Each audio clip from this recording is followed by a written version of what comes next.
Well, hello, everybody. Hello. Hello, everybody in Zoom world. They can see me this way. That's why. Hi, everybody in Zoom world. How many of you would like, I don't know, somewhere between 2 to 5 come list me calls a month? Would that make anybody happy here in this room? Fantastic. This market, absolutely. Yeah. Would that make anybody happy on the Zoom world? Yep. Yeah, I think so too. So that's what I'm going to talk to you today about farming. I am a farmer, and that's what we're going to be talking about today. So if you're all here for something else, you're in the wrong place. So let's get started. All right. So what are we going to discuss? We're going to discuss farming, some of the myths about farming, how you're going to select your farm, how to work your farm, and then we'll summarize that all up as we always do. So introduction, my name is Michelle Moreno. For some of you that have not met me yet, I'm the Director of Productivity for all the Uvalde Market Centers. I have been with Keller Williams since 2014. It's the one and only place I've ever been.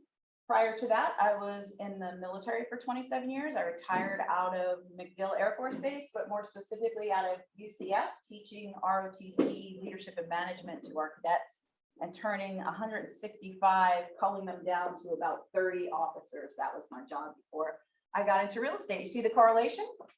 Yeah, none whatsoever. But my job then was logistics, which was moving troops and cargo in huge amounts from here to there. So now I just do it on a smaller scale, one family at a time, right? So that's kind of the correlation, right? I'm still moving people, just focusing on one person at a time. So I came to Keller Williams in 2014. I was a single agent for the first 2 years. Sold 23 deals my first year and have just kind of built from there. My husband joined me 2 years after because profit share.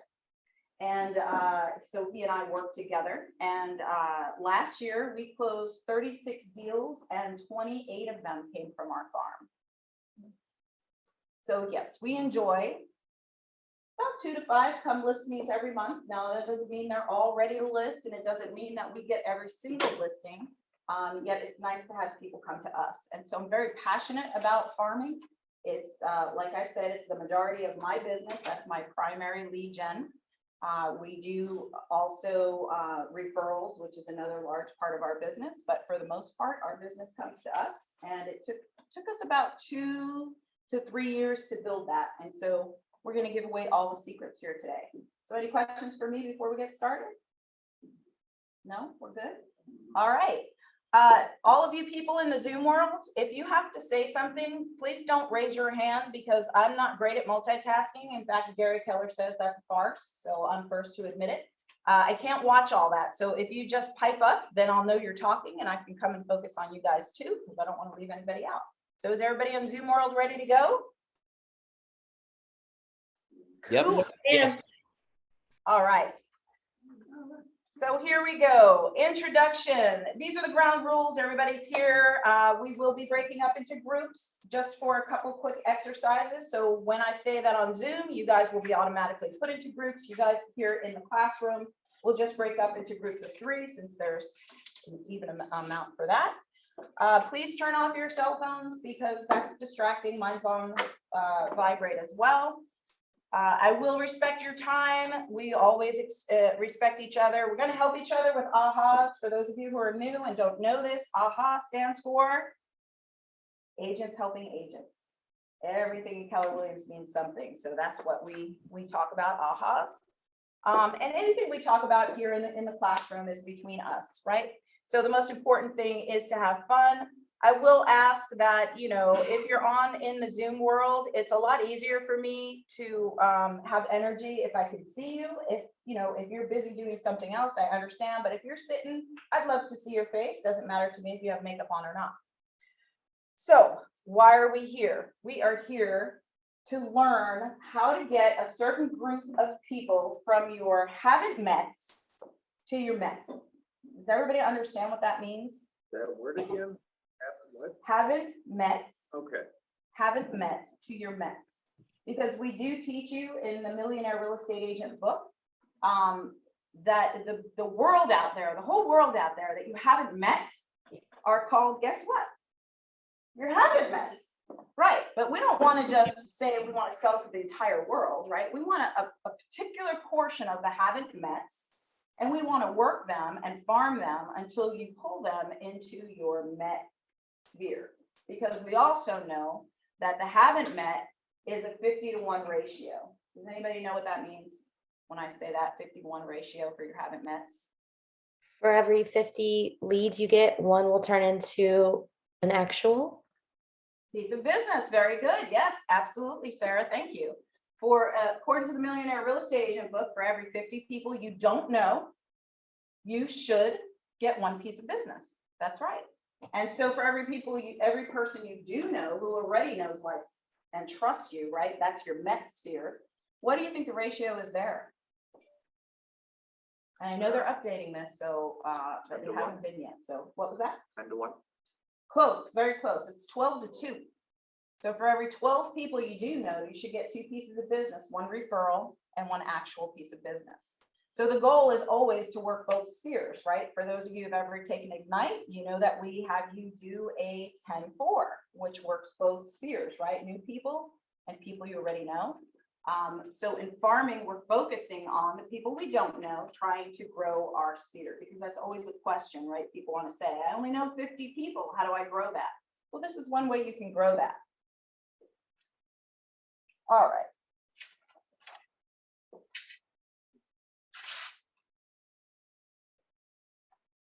So we're going to talk about the power of prospecting a targeted market.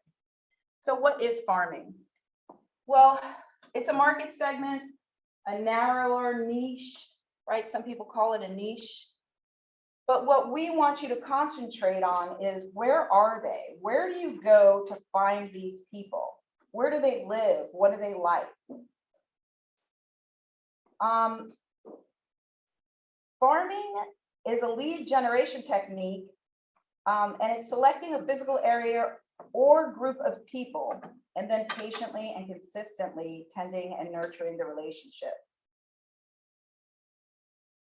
Pick a narrow market and dominate it. So how are we going to do that? Like, how do you think we could pick a narrow market and dominate it?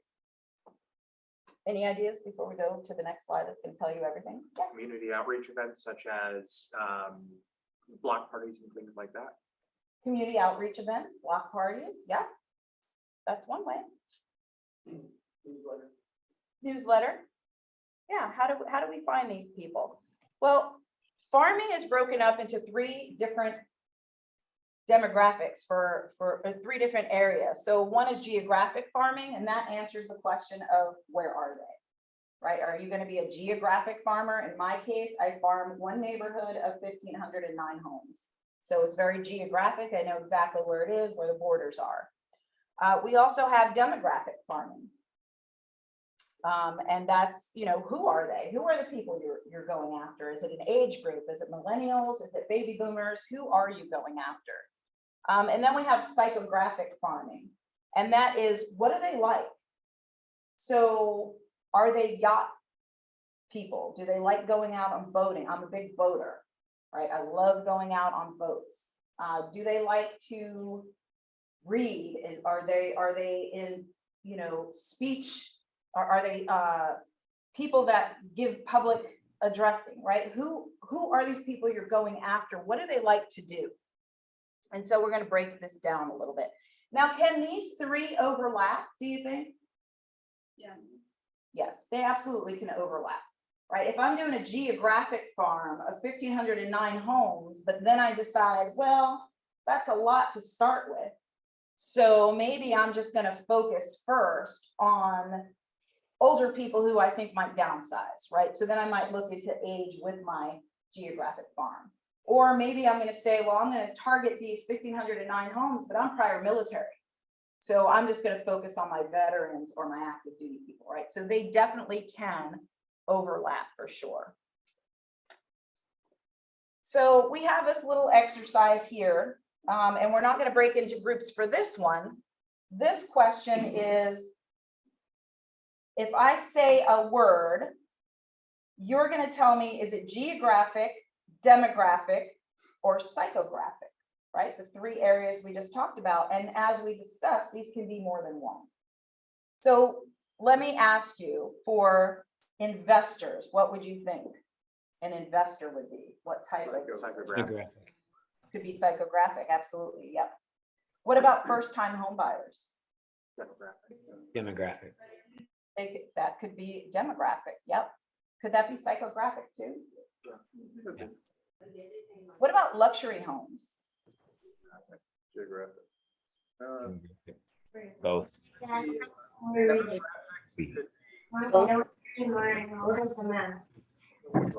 Yeah, that's a little both, right? Because that's the where are they? Where are these luxury people? And who are they? And for sure, geographic, right? Do you sometimes have neighborhoods, a villa, things out there where all the luxury homes are? Right, so that one could probably be all three. What about condos? Geographic and could be well, it could be psychographic. Could be psychographic too, very good, yep. So just understand that every niche could fall into more than one, that's the purpose of that. Any questions about the different types of farming we have? You guys are just so smarty pants. All right, so we're going to talk about some myths about farming. Who wants to read myth 1? Farming takes too long and costs too much. Very good. He says in the back, farming takes too long and costs too much. How many of you agree with that? Well, you already know it's a myth, right? All right. The truth is that it can be the core of your business. It is the core of my business. And the truth is it doesn't have to cost everything in the beginning, right? What do we teach you? How do we function here in real estate when it comes to money? Here at Keller Williams, what do we teach you? Red light, green light. What was that? The red light, green light, only pay for what you need at the beginning. Very good. Red light, green light. We also say to lead with. I'm hearing purpose, profit, all good answers. ROI. Revenue. We want you to lead with revenue, which means don't spend money until you make money, right? And that's true in farming as well. All right, myth number 2. Somebody else read that. Someone else already dominates the area. Somebody else already dominates the area. And the truth is no one is as dominant as you think. How many of you believe that about a farm that you might be considering? Well, I'd be careful with that because especially in condos, if you have someone that's living in a building and they're doing, I guess be careful what you're spending and where you're spending your time. But if you have someone that's living in a condo and they've been established for 10, 15 years, and I get it, they may, fade out or whatever, but I just think you got to be careful, as much careful with your time as you do with your money. So that's not necessarily always true though, because not everybody likes that person. I farm condos, and it's not, there's room for more. Conversations. And they're all true. So here's my question to you. Do you know the difference, or what do you think the difference is between mind share and market share? Because there is a difference.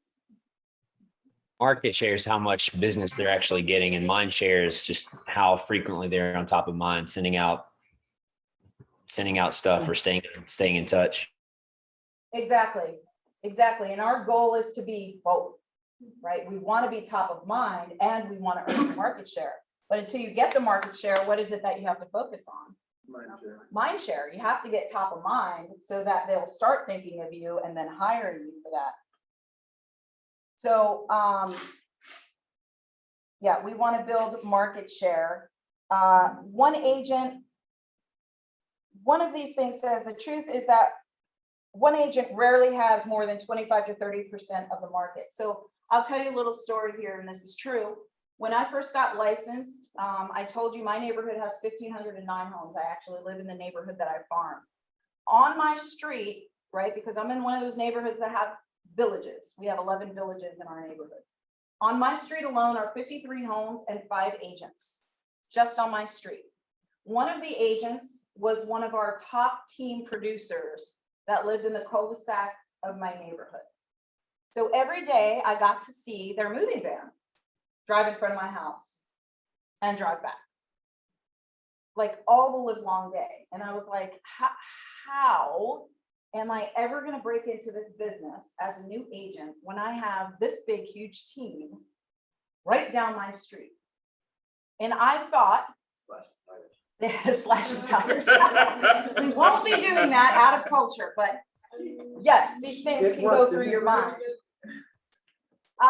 Well, I thought that they must have this neighborhood nailed down, right? I mean, they were one of the top groups, not just in our office, but in all of Pasco County. And here they were on my street. The truth was, when I looked up the stats, and I'll show you how to do that later, they didn't have not even 2% of market share, not even 2%. But my mind, all the voices in my head were saying, you're new, you don't know what you're doing. There's a big group down the street, everybody uses them. And the truth of the matter was, when I looked up the stats, there was not one agent in my neighborhood that had more than 2% market share. Yeah, so don't let what you think fool you. Look at the numbers don't lie. And like I said, I'll teach you how to do that here when we're done going through this. So nobody's ever as dominant as you think. And then what Denise said is right too. Just because, even if you do find that there's an agent that has a little bit of market share, that doesn't mean everybody wants to work with them. Because do you think some people prefer single agent over a team? Do you think some people prefer a team over a single agent? Personality wise? We're talking about generational gaps too. Young people tend to look for a young agent that they have in common. Older people seem to want somebody with all the experience, right? So there's a lot of different aspects that go into farming. And that can be devastating too, because do you think I get depressed anytime I see a for sale sign up and it's not mine?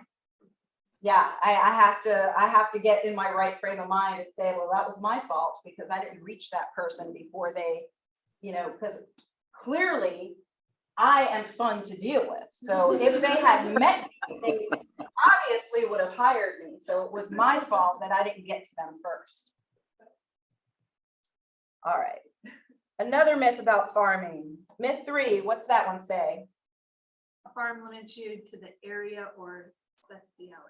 Yeah, a farm limits you to that area or specialty. I'm known as a Lexington Oaks listing agent. Does that mean I can't farm anywhere else? Nope. It doesn't have to be your only source of business. And in fact, we're going to teach you that you can always grow and expand your farm. So when I first started farming, I could have, instead of farming to the entire neighborhood, I could have broken it down, right? Because we have villas in a neighborhood and we have all the expensive homes in a different neighborhood. And we have homes that are like first time homes, right? The 3 bedrooms. So I could have started with a smaller niche and then grown my farm from there.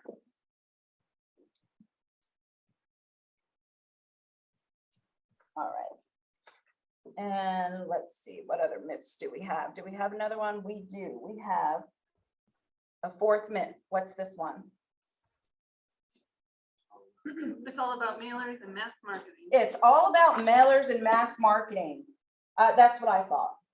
I really did. I was like, oh my gosh, to farm, I need thousands and thousands of dollars. And that's not true.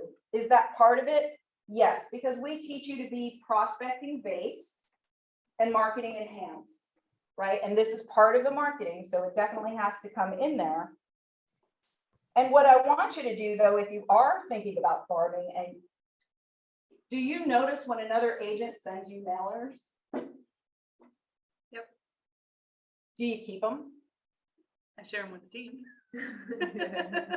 Yeah, my husband knows keep all that stuff because I keep my enemies close, right? I want to know what they're sending to everybody. Now, if they're smart like me, they're taking me off their list, so I never see their mailers, right? But some of them don't, and I get to see what they're mailing to our neighborhood. And what I find is there's no consistency, right? I get a mailer, and then never see that team again.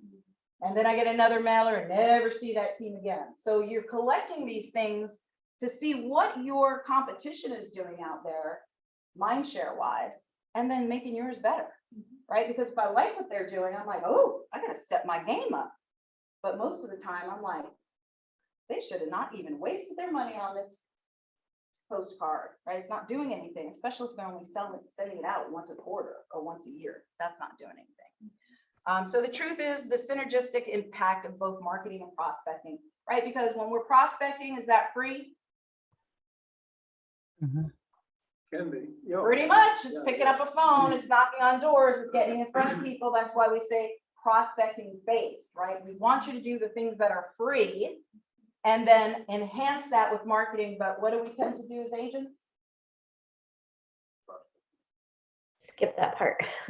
Yeah, agents like to market. We like to market and we like to be not proactive, but reactive, right? We want to react to what our marketing is doing instead of being proactive and knocking on doors. That's why we teach you in Ignite the 10-4. We want you to work on the haven't mets and the have mets because the ratios are so completely different. And that's always what befuddles me is you're happier to deal with the 50-to-1 ratio of the people you don't know than you are the 12-to-2 of people who already know, like, and trust you. It's kind of funny in our brains how that works. But in farming, you definitely need to do both because if you just do marketing, it's not going to help you. They need to see you. And we'll talk more about that too. And then we have one more myth here. I'll read this one. You can stop and start your farming efforts. And the truth is you have to pursue it consistently. You have to stay in contact forever. For example, you're going to send flyers, postcards, letters, host community events. That's huge for me and my team. You have to supplement and by phone calls too. So even if we don't like to get on the phone. So when you're developing your farm, you definitely need to nurture it to let it grow. There's a lot of similarities between real estate farming and actual farming. Are there any like farmers from real farms here?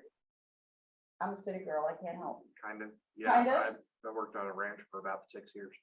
Oh, nice. Wow, Yellowstone? What about California. gardeners? We have gardeners. I'm looking on the Zooms too, because I know so many people garden out there. Yeah, can I plant a seed today and eat it tomorrow? Is there any miracle thing out there that you can plant a seed today and eat it tomorrow, except for like a chia pet? I mean, I don't know. It's been a while for the chias. Yeah, it takes, I would say, a minimum of 12 months to dedicate to farming before you're going to see anything. When you're developing your farm, you need to nurture it. You still have to water it and wait for it to get the sunshine. If you work with patience and consistency, before you know it, you're going to be eating your vegetables and reaping the benefits of the farm. So my personal experience with that is, let's see, my first year farming, I think we closed 23 deals, but only I think 3 were from my farm, right? Because we're still new. We're traveling all over. We're star agents going here, there, and everywhere, trying to get business. And I just started farming. So 3 deals for my first year. But then my second year, we had 10 that came from the farm. And by the 3rd year, we were up to 20, right? And so every year we're getting more and more. This was the only year that out of 36, we had, I think it was 28 that came from our farm. And we literally did no other marketing or prospecting except for our farm. And that's about right where we're at, because until we hire an admin, we're kind of where our team is going to be. All right. Any questions about what we've talked about so far? I want to make sure I allow everybody to ask questions. Yes, sir. So your first year was 3 from farming, but you did 23 deals. How did you get the other 20? Oh, so prospecting, right? The other 20 just came from talking to people. That's why I was selling in Brandon and Riverview and all the places, because it was whoever I talked to happened to want to sell and they happened to live wherever. But I'm a social butterfly. I like to meet people. I like to get in front of people. So we did tons of open houses. In fact, my first open house garnered us 4 deals. So I was definitely a big open house proponent. And of course, when you do open houses, when you're first new, you kind of focus on the buyers walking in the door. I didn't learn till much later that open houses is a great way to get listings.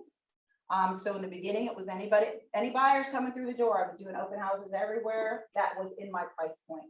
And so that's how I got so much business. It actually wasn't military, it wasn't a sphere, it wasn't anything like that. It was just, me do my 10-4. To be honest and truthful with you, Ignite is the reason I closed 23 deals my first year, because I did it like somebody was gonna check my homework. I actually met 10 new people, contacted 10 people, wrote my 10 note cards, and wrote down the property addresses. And every time I went to Ignite, I thought an instructor was gonna ask to see it. They never did, but it got me into business. So I'm a big proponent for our 10-4, how we teach how to lead gen, open houses and farming. Because I knew as a new agent that I wanted to be a farmer, right? So I knew starting. So I started farming immediately, but I had to supplement my income, right? Because like I said, I only got 3 deals my first year out of my farm. So how do you pick your farm? Let's talk about that. Selecting your farm. Again, we can go from geographic, demographic, and psychographic, and some of them overlap. But we want to know, what is the median age, physical family size, average educational background of the homeowners, for example? What do they enjoy doing? Do they enjoy hiking or biking? Do they support their local sports team? One of the things I'll say in an exercise that I do with agents is take a blank sheet of paper and write down for yourself, who is your perfect client? Are they condo owners? Do they own property waterfront? Are they first-time home buyers? For you personally, who is your perfect client? And go from there. Are they a married couple? If so, what's their age range? What do they do for a living? How much money are they spending? Where do they hang out? Are they members of the yacht club? Are they members of the golf and country club? Right? When you do go through that exercise of who is my perfect client and where do I think they hang out, that starts right there selecting a type of farm. Because if you know that all the young professionals are hanging out at this particular area, you go be a member of that particular area and start hanging out where those people hang out, right? And that's a way to start finding your people. So that's just a great exercise to go through while you're selecting your farm. Let's talk about geographic farming. Can everybody see these slides okay on the Zooms? You guys are good, or do you need me to zoom in? It's perfect. Yeah, good. All right. So 10 factors to consider when you're selecting your farm, and we're going to go over these one at a time. So the first one is your goals. What are your goals? You have to know what your goal is to find out if the farm that you're selecting is going to meet them. So what are your goals? Market share. What is the percentage of the listings you get in the farm compared to other agents in your farm? So if you're already farming or if you're dabbling in it, you kind of have to see, where is your market share? So when you go to MLS at the end of the year, like I know you all do, and you print out, where did my business come from? You should be able to see, are you getting a lot of business from a particular neighborhood? Are you getting a lot of business from a particular type of person, a particular type of home buyer or home seller? So you analyze that. If you haven't done any business, then what you're doing is identifying your goals. How much do you want to make? How many units do you want to close? And we're going to identify the market that you're looking at, or the farm that you're looking at, to see if anybody else has market share and whether or not that's going to meet your goal. You also need to know what is the closed, what's the GCI you want to make, and what's the GCI that's possible from that area. And you find that by figuring out how many closed transactions. So again, I'm going to walk you through it at the end, but this is how we do this. So my farm is Lexington Oaks. So what I did was I went to MLS. I just typed in my neighborhood, my subdivision, and I asked for solds over the last 2 years. I wanted to see how many transactions over 2 years, this was back in 2014, remember, to see what the average closed transactions in my neighborhood were. And I found out that on average, we were selling about 150 homes. That's 2 sides, right? So that's 300 opportunities to get business in this neighborhood. every year. We were averaging 150, that's 10% turnover, right? Because I said we have 1,509 homes, 10% turnover.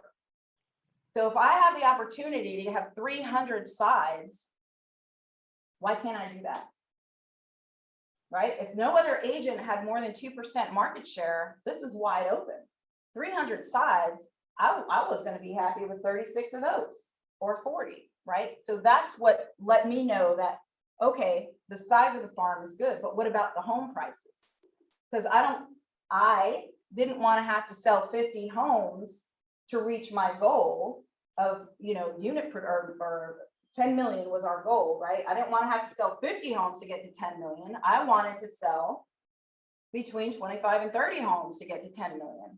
So I needed to know the price point was right in my farm, right? So you have to look at that too. Is the price point where you want to work? In my neighborhood, homes back then were selling between 200 and 400,000. So that was perfect for me. Now, of course, it's up 300 to 600,000. So that's even better. So you have to know your goals, and will the size, location, and average sales price support your goals? The second one is your budget. The only things you have control over is your time and your money. Right? Everything else is an unknown. You can control your time and your money. So how are you going to allocate those very important resources to this lead gen strategy?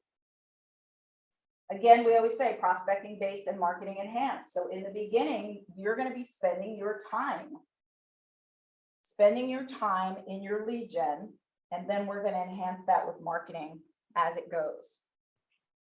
Any questions about that? Those two.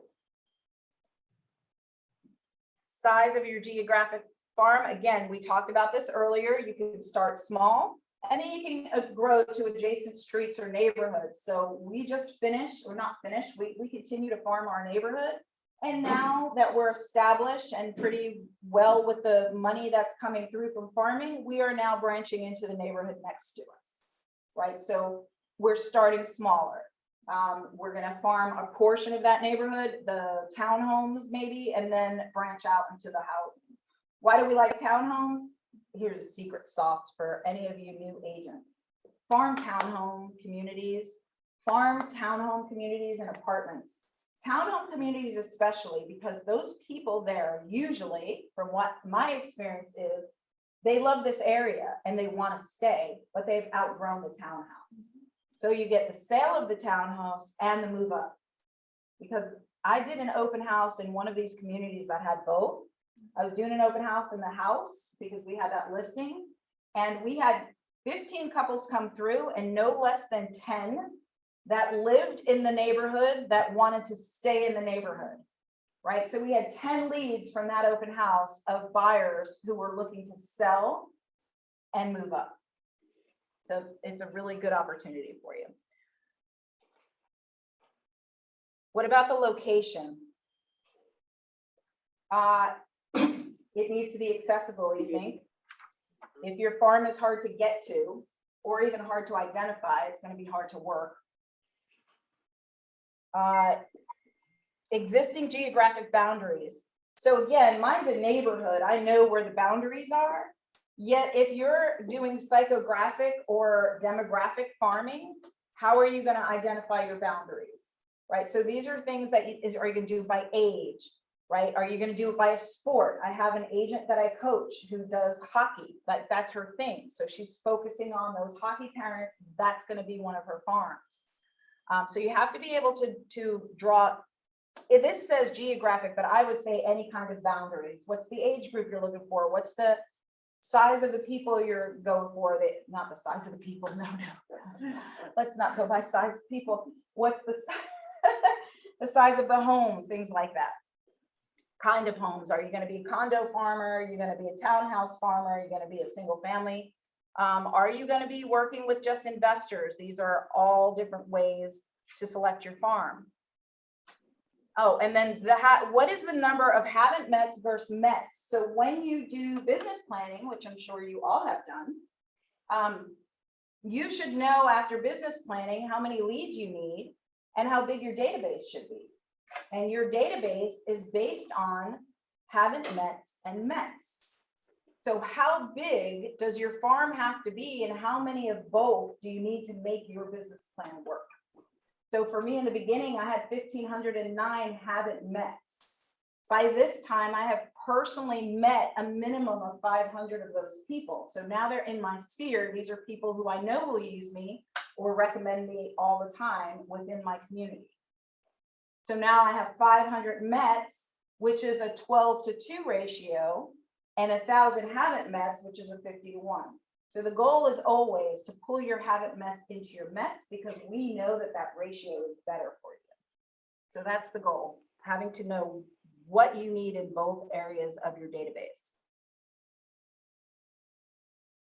Again, we talked about the average sale price. What's the average sale price? The average sale price in my neighborhood now is about $350,000.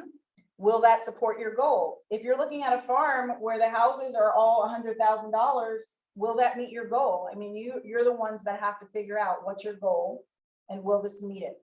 And then what's the turnover rate? The national average turnover rate nationally is 4%. But you want to target a farm that has a minimum of 10% turnover, because we want that many opportunities. I talked to an agent who's like, I'm going to farm a neighborhood of 250 people. And I said, that's great. What's the turnover rate? Right? It wasn't even 10%. So how many opportunities are you going to have there? Just because you like the neighborhood doesn't make it a perfect farm opportunity for you, right? We have to figure these things out.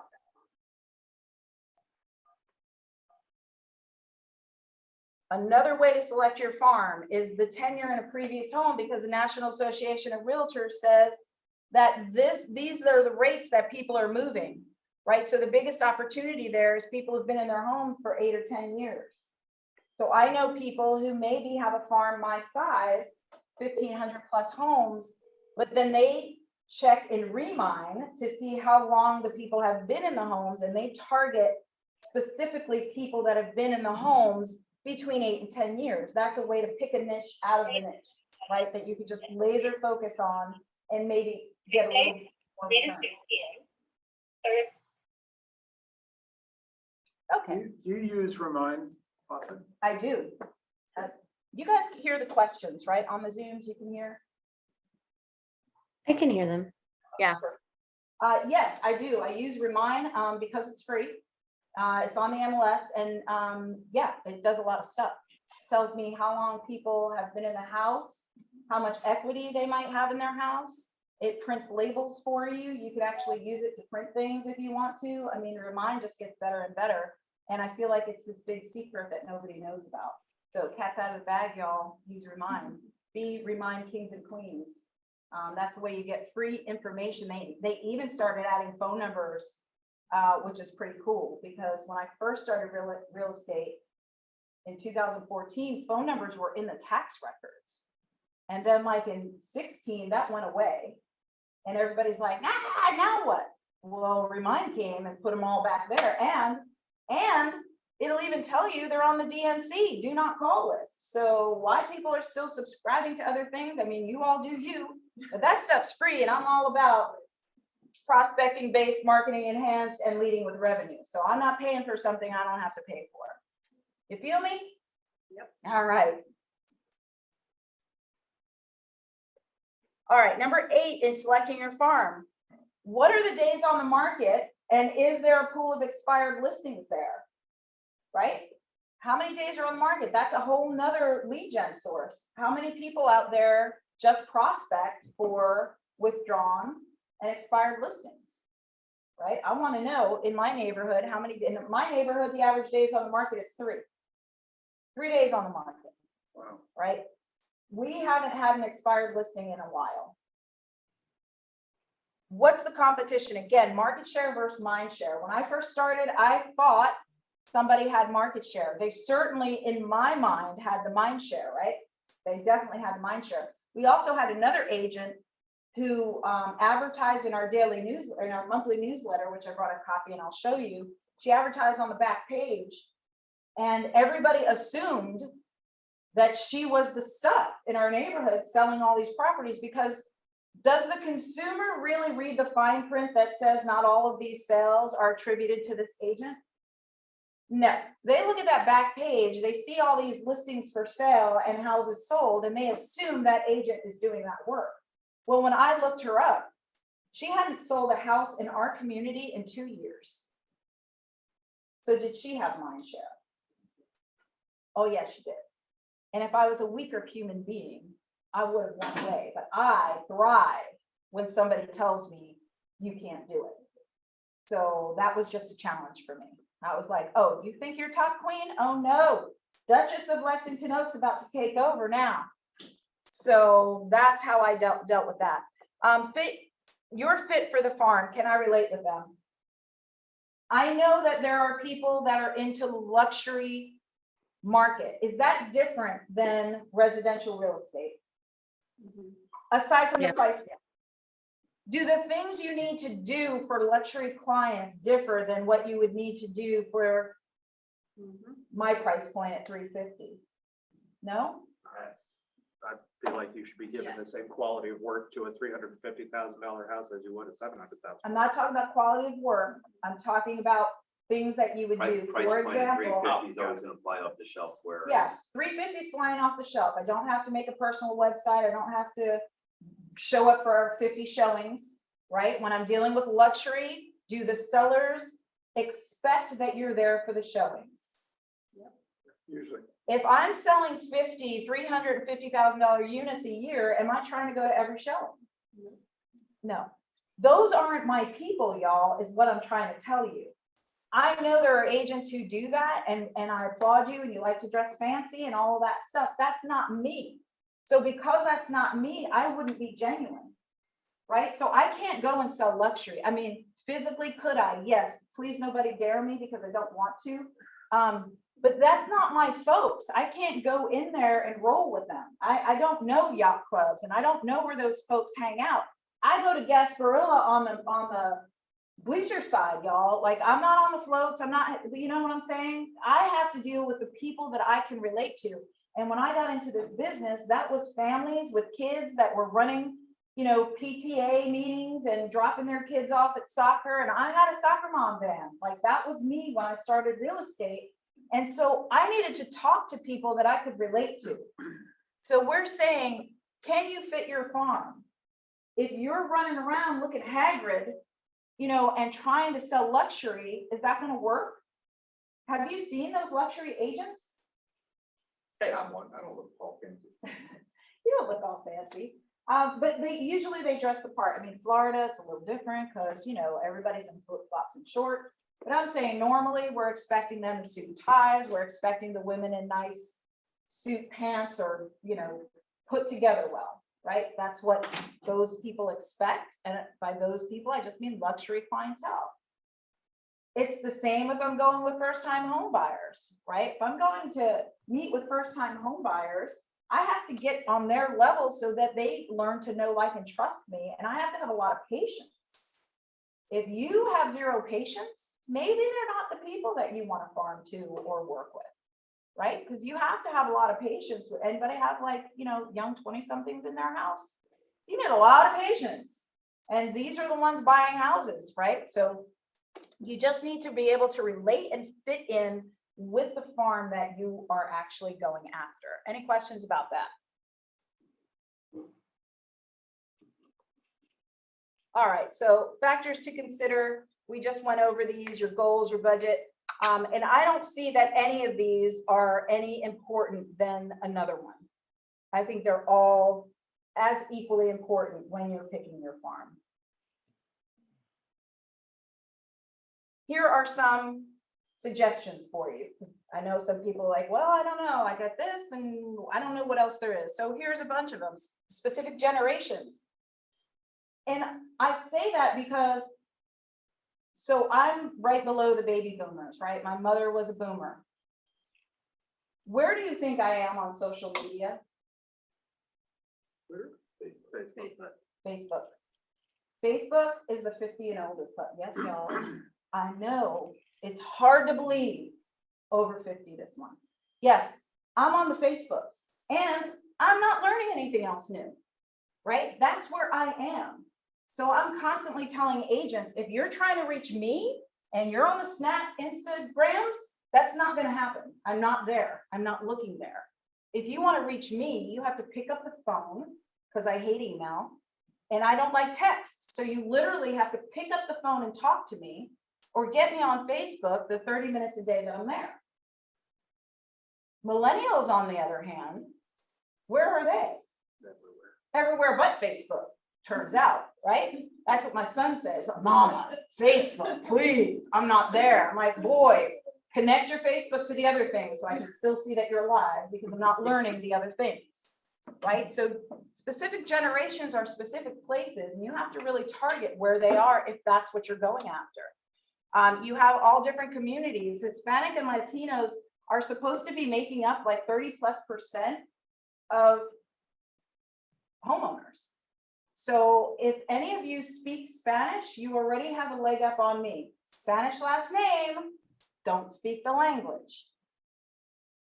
Your foreign-born customers, oh my goodness, are they coming in from droves all over the place?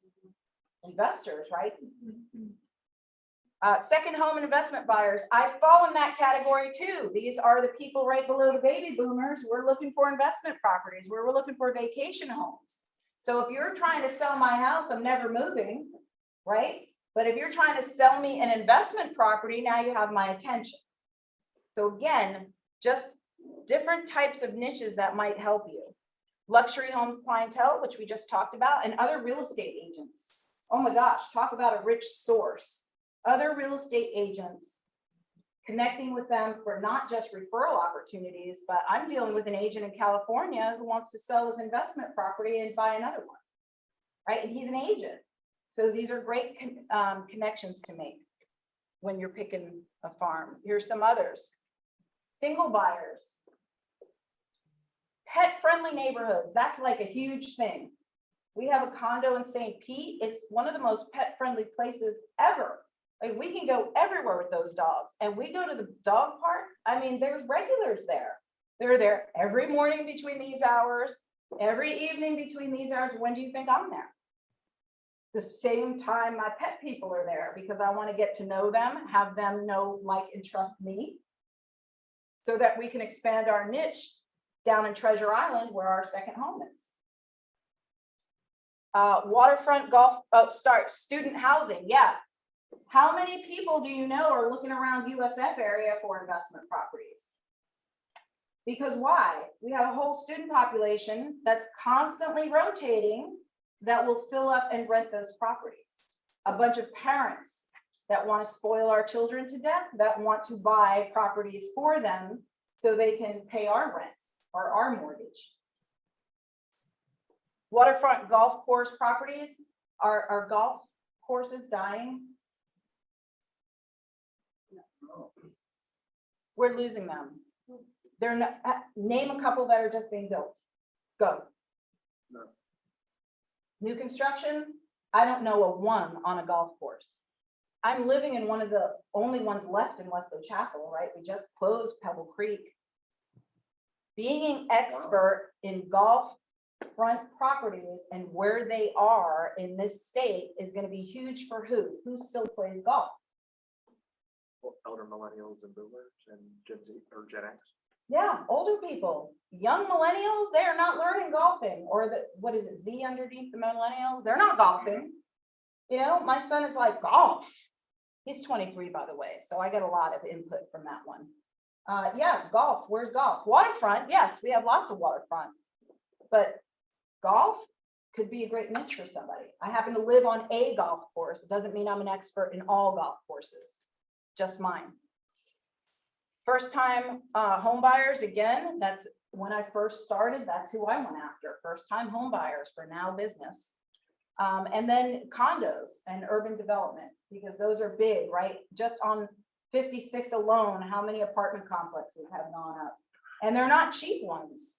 They're luxury apartments. So I want to focus on those people, because if they're spending that much in rent, they should be buying property. So I want to farm to them and get them into home ownership. So just a few ideas for you. again, when we're talking about the boomers or the Gen Xers, we're looking at the demographic profiles of each. So the boomers are 60 and up. And like I said, they're selling their family home and they're downsizing, right? These people are usually, the grandkids are getting older. They're not getting a lot of everybody come home for Christmas kind of thing. So they're selling and downsizing. Oh, their children, I'm an echo boomer. Okay, I didn't know that. So I'm an echo boomer, clearly. And their grandchildren are the millennials. Echo boomers from 40 to 60, they're buying their second home. Like I said, I'm looking for vacation homes, right? I'm keeping my big house because I still have little grandbabies and they're still wanting to come to Mimi's house. So we have to keep the big house. And I have children all over the United States and I was military. So I'm like, I'm ready to buy a condo here and a townhouse there and be anywhere my kids are. So that's what we're looking for. And then millennials, they're leaving the nest. They're leaving the nest and buying their first home or condo. So you got to maximize your marketing efforts for those. We were talking about the Hispanics and Latinos, fastest growing group of buyers, and they prefer to be close to extended family, right? It's in their culture. They come and then have family who's coming too, and then family who's coming too. And it's the same with foreign born customers. Home ownership is their number one priority because many of them can't buy where they live. So the idea of home ownership appeals to them. And again, just like the Hispanic community, they tell two friends and they tell two friends and so on and so on. So these are all great niches to get involved with. All right. The foreign borns, here's 4 tips to finding success. Be prepared to explain U.S. legal issues and the local market conditions. Many times they're coming from a whole different way of selling back where they're from, and you have to explain to them the market. Could there be significant gaps in, for example, how we negotiate and how they negotiate where they're from? That's not just foreign though, that's even within here, different states. That's absolutely right. The agents I'm dealing with are in California, and when I'm explaining our market, they're like, it's so different than where we are. I'm Jersey, complete different than here. Attorney state, that's where my mother was from. So yes, I understand. New Jersey is a bit crazy, and that's okay. Not crazy, just a little challenging to selling. You don't have to explain your credentials and what agency you need. Most of them don't understand single agent transaction broker. You have to kind of explain to them, especially to get them to work with you, because a lot of them in their thinking, the foreign is like, however many agents I can get to work for me, the better, right? They kind of think the same way investors do. So you need to explain that to them. You need to familiarize yourself with their culture, their political politics, and even words like thank you. You also have to know if you're dealing, so for example, if you're dealing with somebody from the Middle East and you're sitting there and chatting with them and you show them the bottom of your foot by simply sitting like you are, sir, with your leg crossed, that's completely offensive to them. And you will turn them off and they'll never speak to you again. Same as if you go like this and say, okay, everything's okay. That means something completely different in the Middle East than what you and I say is okay. Right? So you need to understand their culture if you're going to be dealing with foreign nationals, because you could easily offend them. And then we also have the Certified International Property Specialist through, we can do that through GTAR, NAR, and that will give you additional training. Some more tips: learn the language. If you already know another language, that's great. Focus on that. Learn their customs, market in their language. If you are bilingual, you should have your card in English on one side and the other language on the other. Right? You should definitely have both of that to market in their language. And also check the numbers, the census numbers. Who's moving here? What's their demographic? Can you focus on that? Second home investment buyers, 35% of sales are second homes. Oh my goodness, 35%. So we bought our second home in 2017 and we are now looking for our investment property. So we're falling right in our demographic and what National Association of Realtors is saying. Buyers are typically baby boomers. Some books to help you out. We say all the time, our script is who's looking to buy, sell, or, and how many of us know how to invest or have ever invested? Okay, so if only 2 out of all the hands are raised, why are the rest of us saying that script if we don't know how to help people? Just throwing it out there. Millionaire Real Estate Investor is a great book. Hold is a great book. Flip is a great book. Read these books and learn. Even if you're not going to invest, you need to understand how to help somebody who wants to invest. There's different questions we have.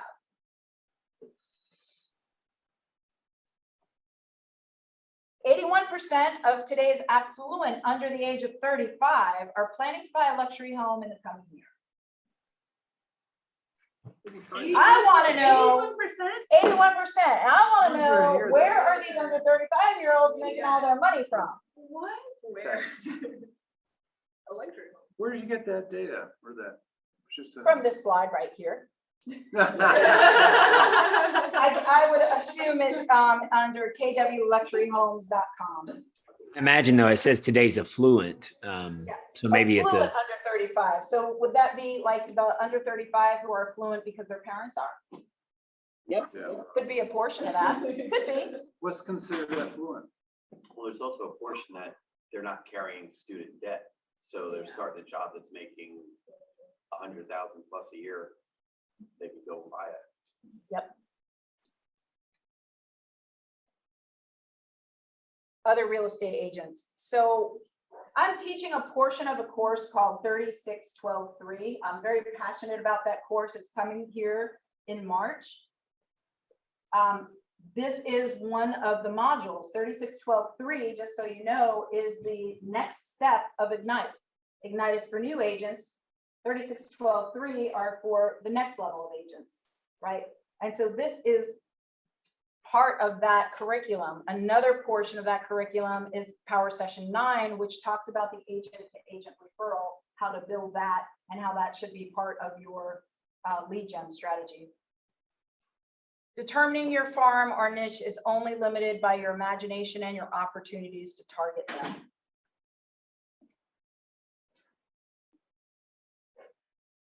All right. So when you're starting your farm and you're selecting your farm, you have to know who you are. Remember, we talked about you have to fit in your farm, but you also have to have something to offer your farm. So for example, you have to have a personality, right? If your personality of a stick, I don't know how you're going to get in front of people and work that out, but you have to have some type of personality, right? You have to be able to fit. What is the image that you have?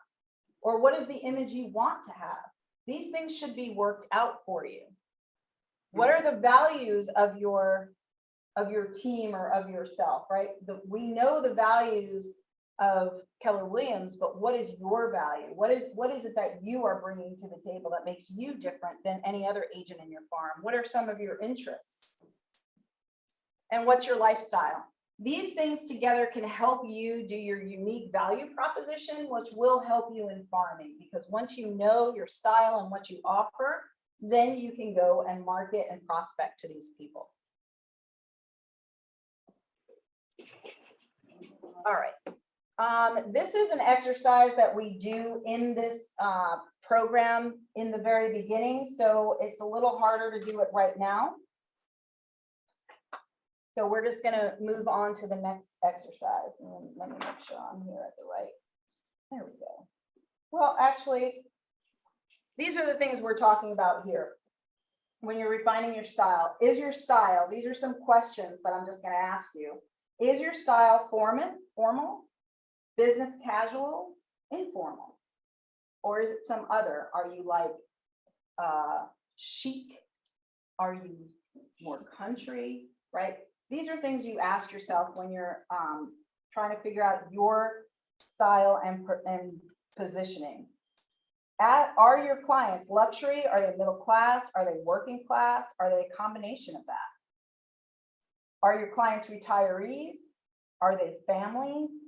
Are they recent college grads or a combination?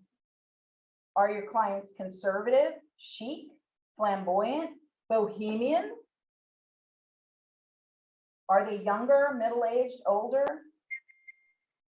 And then how are you memorable? What makes you memorable to people?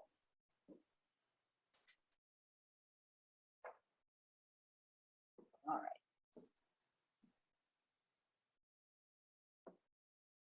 So now we're going to talk about what everybody's here for. How do you work your farm? Somebody read the myth, please. I don't have the money to lead generate. Yeah, and the truth is lead generation doesn't have to cost money, right? We talked about that. How can you lead generate without spending money? We're going to spend our time doing that. So you have to establish a reputation first. When you're starting a farm, that's the first thing. We have to get mind share. So you have to establish a reputation. Your reputation is going to go first because we don't have a relationship with these people yet, right? You understand that? So we have to make a reputation. If you don't have a reputation, whose can you use? Keller Williams, we have a pretty good reputation, right? Last year, 1 in every 4 homes sold was sold by Keller Williams agent, right? We just posted all of our annual volume sold for the Ubaldini group. All of those things are things that you can use in your marketing and prospecting efforts until you have your own reputation. And then again, always be sincere about who you are, because if you start pretending, you have to remember what you've been pretending the whole time, right? So be sincere about who you are. What's the 25%? Is that for Pinellas County or is that for all? 25%. 25% of all homes are sold by Keller Williams. Is that national? Yeah, that was national. That was just National? published. That was just published. In the face of all the other? We rock. We pretty much rock. When you're selling your home, the 3 tips I have for decluttering your bathroom. Is somebody on the Zoom saying something to me? Number 2 is to clean. Oh, I think it's somebody's background. Okay. So working your farm, we're doing prospecting in your farm, relationship farming. You have to get out into the neighborhood, knock on the doors, join organizations. What kind of organizations in a neighborhood or a farm could you be a part of? Associations. Like the homeowners association. Yeah, HOA, it might not even be an HOA, it might be an informal, just a civic group. A civic group within your farm area. Absolutely. What else can we do? Community events. Yep. Community events. Community events. Yep. What else?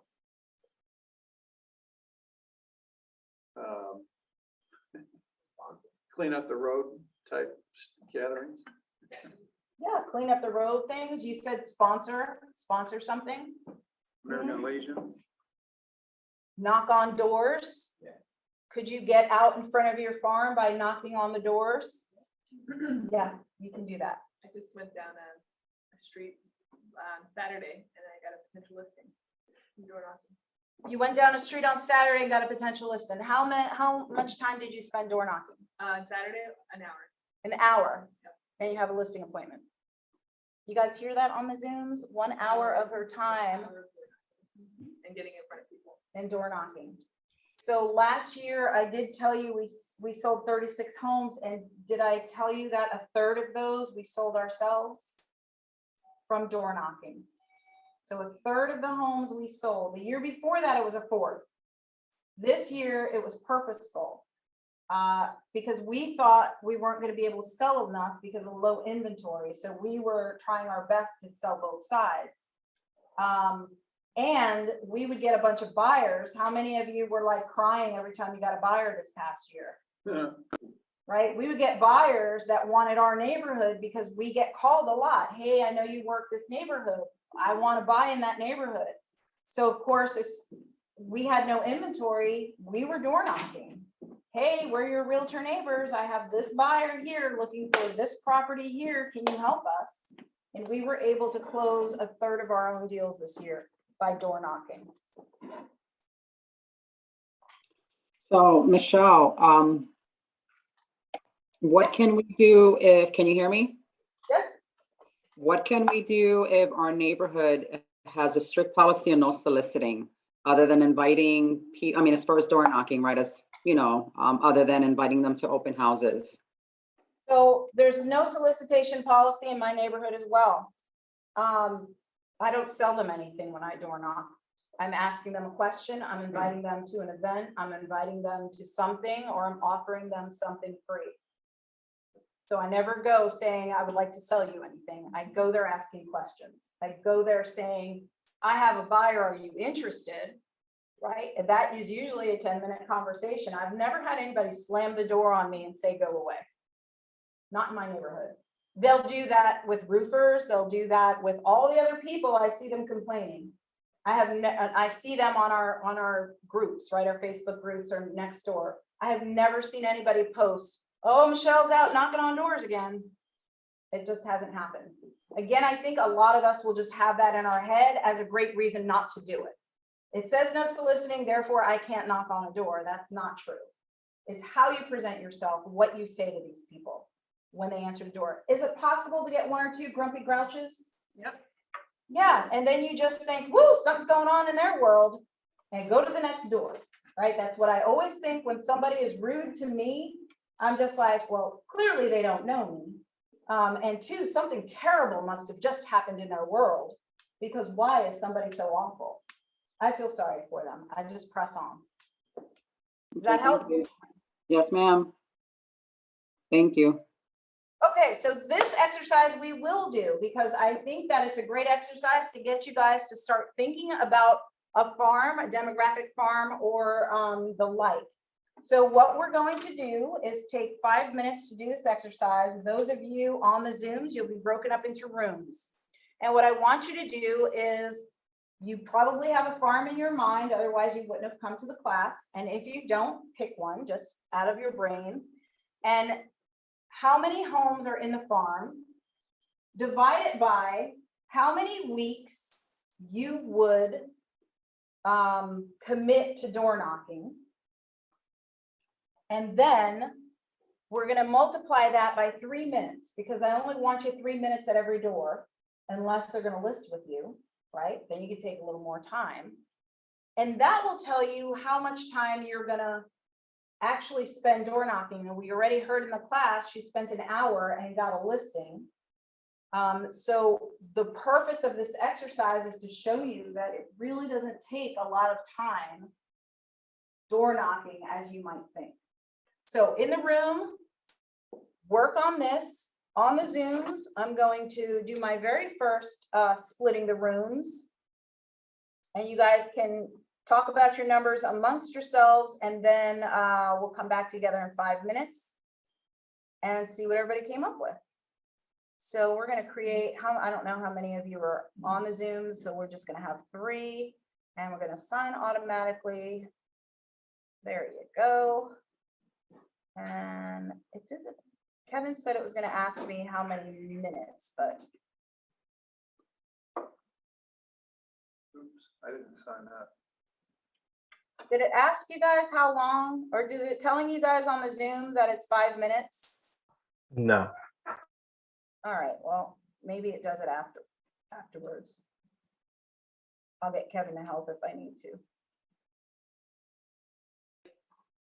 You're intentional about your time. So I'm very intentional about my time. I make a lot of money per hour, so I need to be very, so I prefer to door knock either on Saturday mornings or in the evenings between 5 and 8 during the summertime, because it's cooler. People get home from work. I get more people answering the door. during the week. Yeah, during the week. All right, welcome back. Welcome back, my people. So, did everybody work this exercise? Yes, The ma'am. purpose of, go ahead, Sarah. I was just gonna say, yes, ma'am, we did. All right, the purpose of the exercise was to show you how many minutes it would take for you to do the door knocking. Because the thinking in our mind is, oh my gosh, it takes so long. So the example that I have for this is the number of homes in the farm of 1,000 homes divided by how many weeks will you door knock? I'll tell you what I have in my example, but I want to see what you have. So who's willing to share their numbers? Gentleman in the back. What's your name, sir? Greg. Greg. Greg sharing.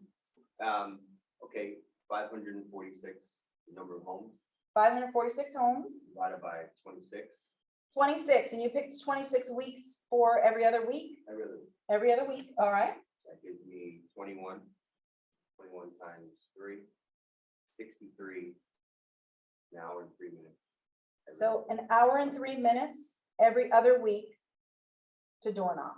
Is that more or less time than you thought it would be? A lot less. All right. Anybody else want to share their numbers? Sir, your name? Trev Hurley. Trev? Trev, Trev. yes. Trev. And Trev, T-R-E-V.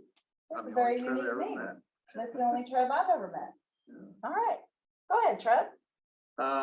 So my farm area right now is lakefront property. Mhm. I'm in northwest Hillsborough, so it's mostly Odessa, Lutz, some Land Lakes. Okay.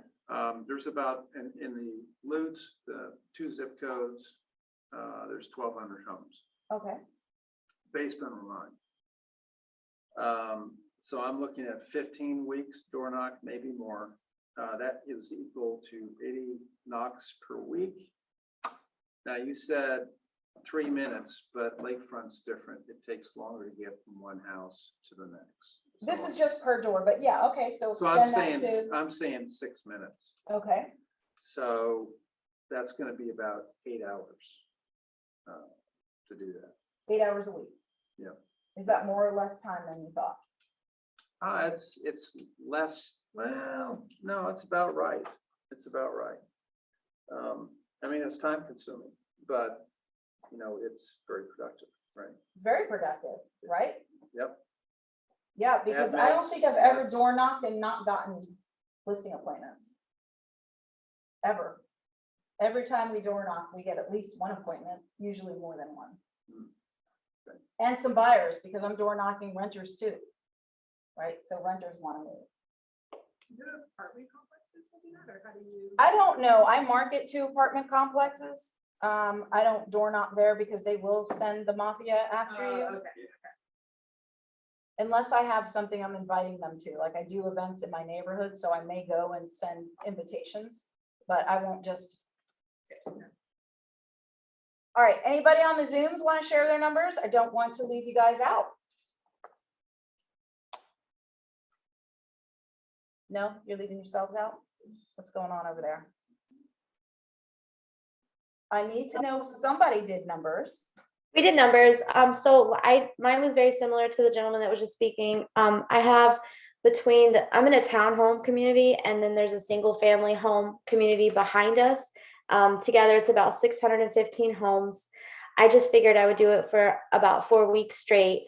So divided that by 4, multiplied by 3, I got about 8 hours a week or every other week that I would be door knocking. We were actually talking quite a bit about our house, our communities are deed restricted. So we came up with a good idea of maybe having a flyer of like doing a free assessment of your home, so it doesn't feel like we're selling something if we don't have buyers or, you know, a home that's listed. So we kind of came up with like maybe a good idea of you know, giving them something of value when we do go door knocking. Well, that's a great point, because that's exactly what you're supposed to be doing, right? Think about when somebody knocks on your door. When somebody knocks on your door, what is it, aside from slamming the door in their face, which we shouldn't all do because we're also salespeople, what would you want them to give to you for your time? Some valuable information or something that we could use. Exactly. I want something for my time. Again, I make a lot of money per hour. I'm very particular about where I spend that. And so assume that the people on the other side are the same way. Now, if I'm offering, so one year we went around for the garage sales, And we were offering bottles of water with our logo on it and those little sticker things that people price their property with, right? We were giving something. We were doing this the day before, saying, hey, here's our little garage selling kit. Love to give it to you. And, you know, hopefully that you'll think of us when the time comes, and happy garage selling. And we'll be driving around our little golf cart later and say hello to everybody. Right? Something of value, then people don't slam the doors. One year we went around with these little red bags that I got off of, I can never remember the name of the place. It's like Oriental Trading. That's it. Oriental Trading. Thank you. Were you in my last class? I have the same problem. Yeah. Oriental Trading got these little red bags, and you know, we're not rich. So we put little seeds. We bought a whole box of seeds because this was springtime. One of our garage sales is in April. So we bought a bunch of seeds, put the seeds in the bag, put lollipops in the bag for the kids because, you know, kids like lollipops, and put a business card in, you know, saying we're happy to give you a free CMA for the value of your home, whatever. The seeds were for the spring, and just knocked on people's door. They would open the door like this, and I'd say, hi, my name is Michelle Moreno. I'm your neighbor. I live over in Hawthorne, and I brought a gift for you today. And then guess what happened? Door slams wide open. You got a gift? What kind of gift you got? What you got there for me? Right? And my husband's a big dude, so he had to stand by the golf cart because he scares people. He looks like Beast from Beauty and Beast when he smiles. Still scary, even though he's smiling. So we leave him at the golf cart. I approach the house because I'm not a scary looking person. They open the door, and then he starts approaching because now we're friendly. And I say, I'm your neighbor, Michelle. This is my husband, Vinny. And then he'll slowly walk to the door to be like, I'm here. I'm not scary either. And we talk. He turns his charm on. We usually make friends. It's how you approach people. I have a gift for you. Nobody slams the door for a gift. I even got tagged on next door. What you delivering, Michelle? When are you coming down my street? I was like, well, where do you live? How about give me your address? I'll be right over there. We want to come from contribution. Prospecting is always easier when you come from contribution. So what are some of the things we can do coming from contribution? We've named a couple of these things, but what are some other things we can do to come from contribution? Let's be more specific because I hear invitation. What are we inviting people to? Open houses. Open houses. My open houses are events, y'all. They are events. The first hour is the VIP hour. That is for neighbors only. I want those nosy neighbors in and out. So when I'm inviting, it's like I'm inviting you to a VIP hour over in that house. We are going to have drawings. We are going to have feedback sessions. You're going to give me feedback. I'm going to put that in a drawing. Once I draw who wins, I'll contact you and we're going to give something away. It could be $100 Home Depot gift card. It could be Starbucks. And guess what? We don't pay for that stuff. We have vendors, right? We have lenders. We have title companies. We have all these other people that pitch in so that the cost isn't just on us. And we let them advertise in our open houses, right? I never do an open house without a lender or another person there. Security, one. My husband's crazy security minded. So I'm either going to have him there with me or my lender friend or another agent. I'm good with bringing new agents. I want to train them too. So yeah, you want to invite them. When we are saying inviting, you're inviting them to an event, not just I got an open house down the street, but I'm inviting you to an event. You have a chance to win a $100 gift card. People like free stuff. Or again, depending on the time of the year, you know, we used to have mimosas in the morning. If we had a morning open house, it was mimosas for the first hour, right? I want the neighbors coming because I learned that open houses are not just a way to find buyers. I want to impress the neighbors. I want them to say, I want her to hold my house open when we have a sale, right? I want this team to sell our house because look how much traffic they're creating just by an open house. One happened down the week, we had no traffic. This one, she's got 50 cars here. The other thing we do when we're holding an open house, not only do we hand out the invitation, but we explain to them there's going to be a lot of traffic. We're expecting about 50 cars, especially in this market. Do you know that 2 years ago, we knocked on somebody's door to tell them that, and they called us? Never before any kind of communication. They called us and said, we want you to list the house because 2 years ago, you knocked on my door and told me there was going to be traffic. And no other agent has ever done that when they did an open house. And I was so impressed by you caring about us enough to let us know that. And that's how we got that listing, right? You never know. So go out and give invitations to open houses, to the garage sale. Many people don't know there's a garage sale. Hey, I'm hosting, the neighborhood's hosting a yard sale event. We're having a certain booth here and a certain booth there. Would love for you to come out and look at that, because some of the communities during garage sale, they allow you to be a vendor. At least in ours, our community center opens up, and people who sell Pampered Chef and all of those things come and have a table at the community center. Well, I can do that too, right? So if I'm doing that for the garage sale, I'll tell people to come. How do you notify the neighborhood of the VIP hour? What's your best way of doing that? I knock on the door. So you, Like, I go door knocking. Open houses are a true event for us. We don't skimp, we knock the doors. How else are they gonna know how fabulous we are and that we can do a great job for them when they go to sell their house? That's something that I won't give away to a team member or another agent. Like, I wanna be in front of my neighbors. They need to know who I am. We're working that relationship constantly. Any other ideas on the Zooms or here in the room of what you can offer people when you're knocking on their doors?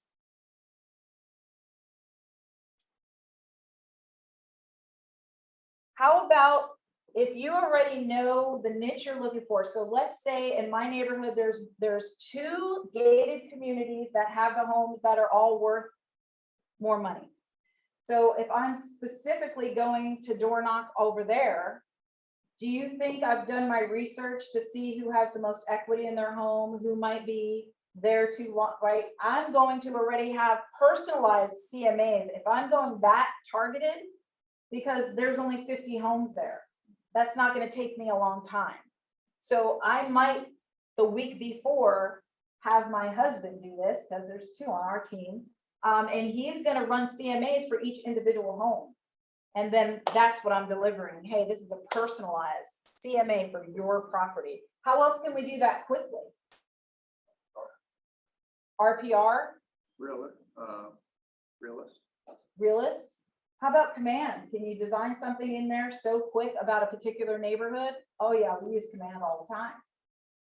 Because in those niches, in those communities, are there 50 different floor plans?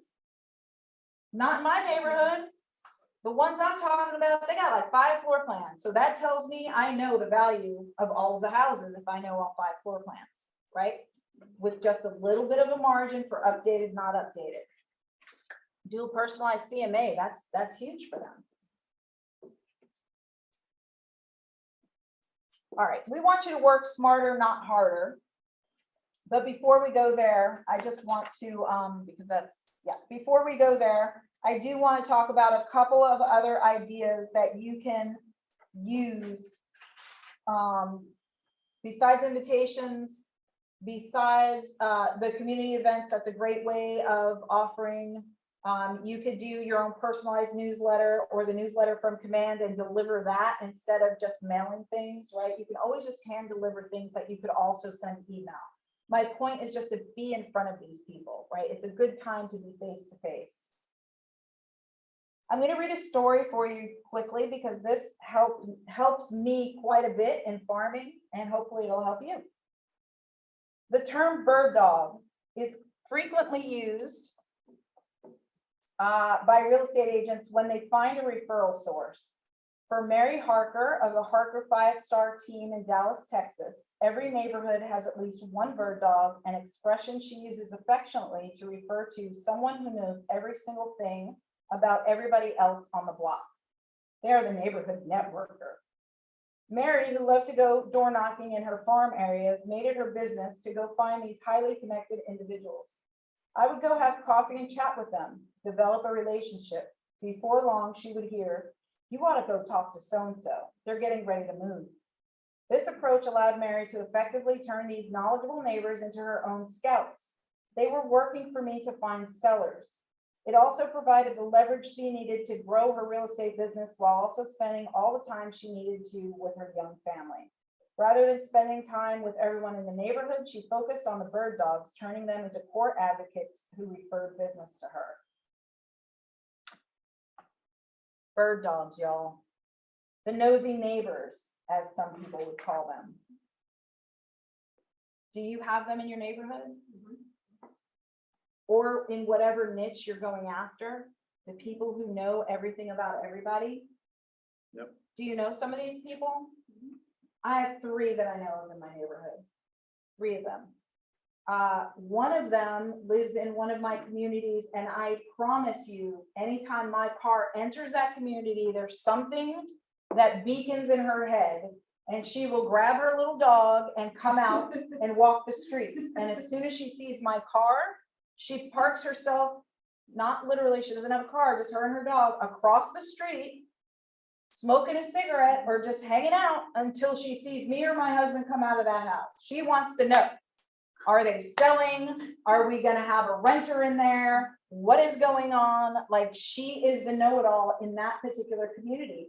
And I have her in my hip pocket, right? She's not a popular woman. It doesn't matter to me if she's popular. She knows what's going on in that community. She knows which house has a renter in it, right? She knows everything about everybody. She's also, in the history of her lifetime, a FSBO, for sale by owner. She will never list with an agent, and I know this. So why am I spending time with her? Because I just spend time with her. Information source. She's my information source. She will call me and say, so-and-so at this address just painted and put a new roof on. I think you need to go talk to them. I think they're getting ready for something, you know? Or she'll say, so-and-so next door just passed away, and I just saw their family members coming. So I'm thinking they're thinking about putting it on the market. Michelle, you should probably call them, right? This is a great advocate for me. So I spend time with her. She calls me out of the blue sometimes just to talk.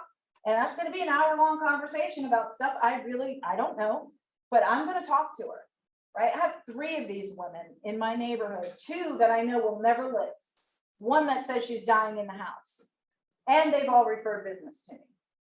So you need your bird dogs, your advocates that are going to go help you get the business you want, and spend time with those people.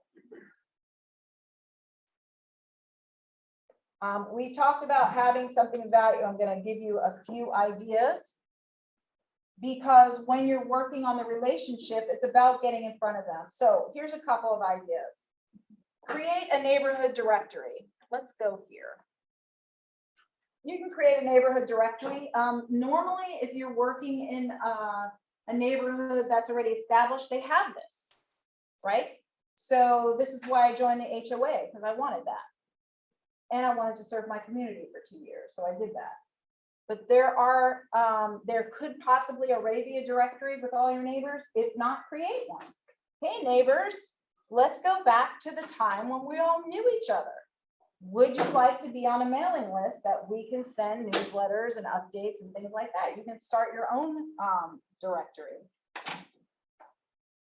If there's a yard sale, use that to your benefit. Everybody's out and about yard sale day, right? So use that. We do. We go out the day before the yard sale and the day of the yard sale. We have our little golf cart. Everybody knows us. They wave to us, right? That's because they know us now. So be visual out there.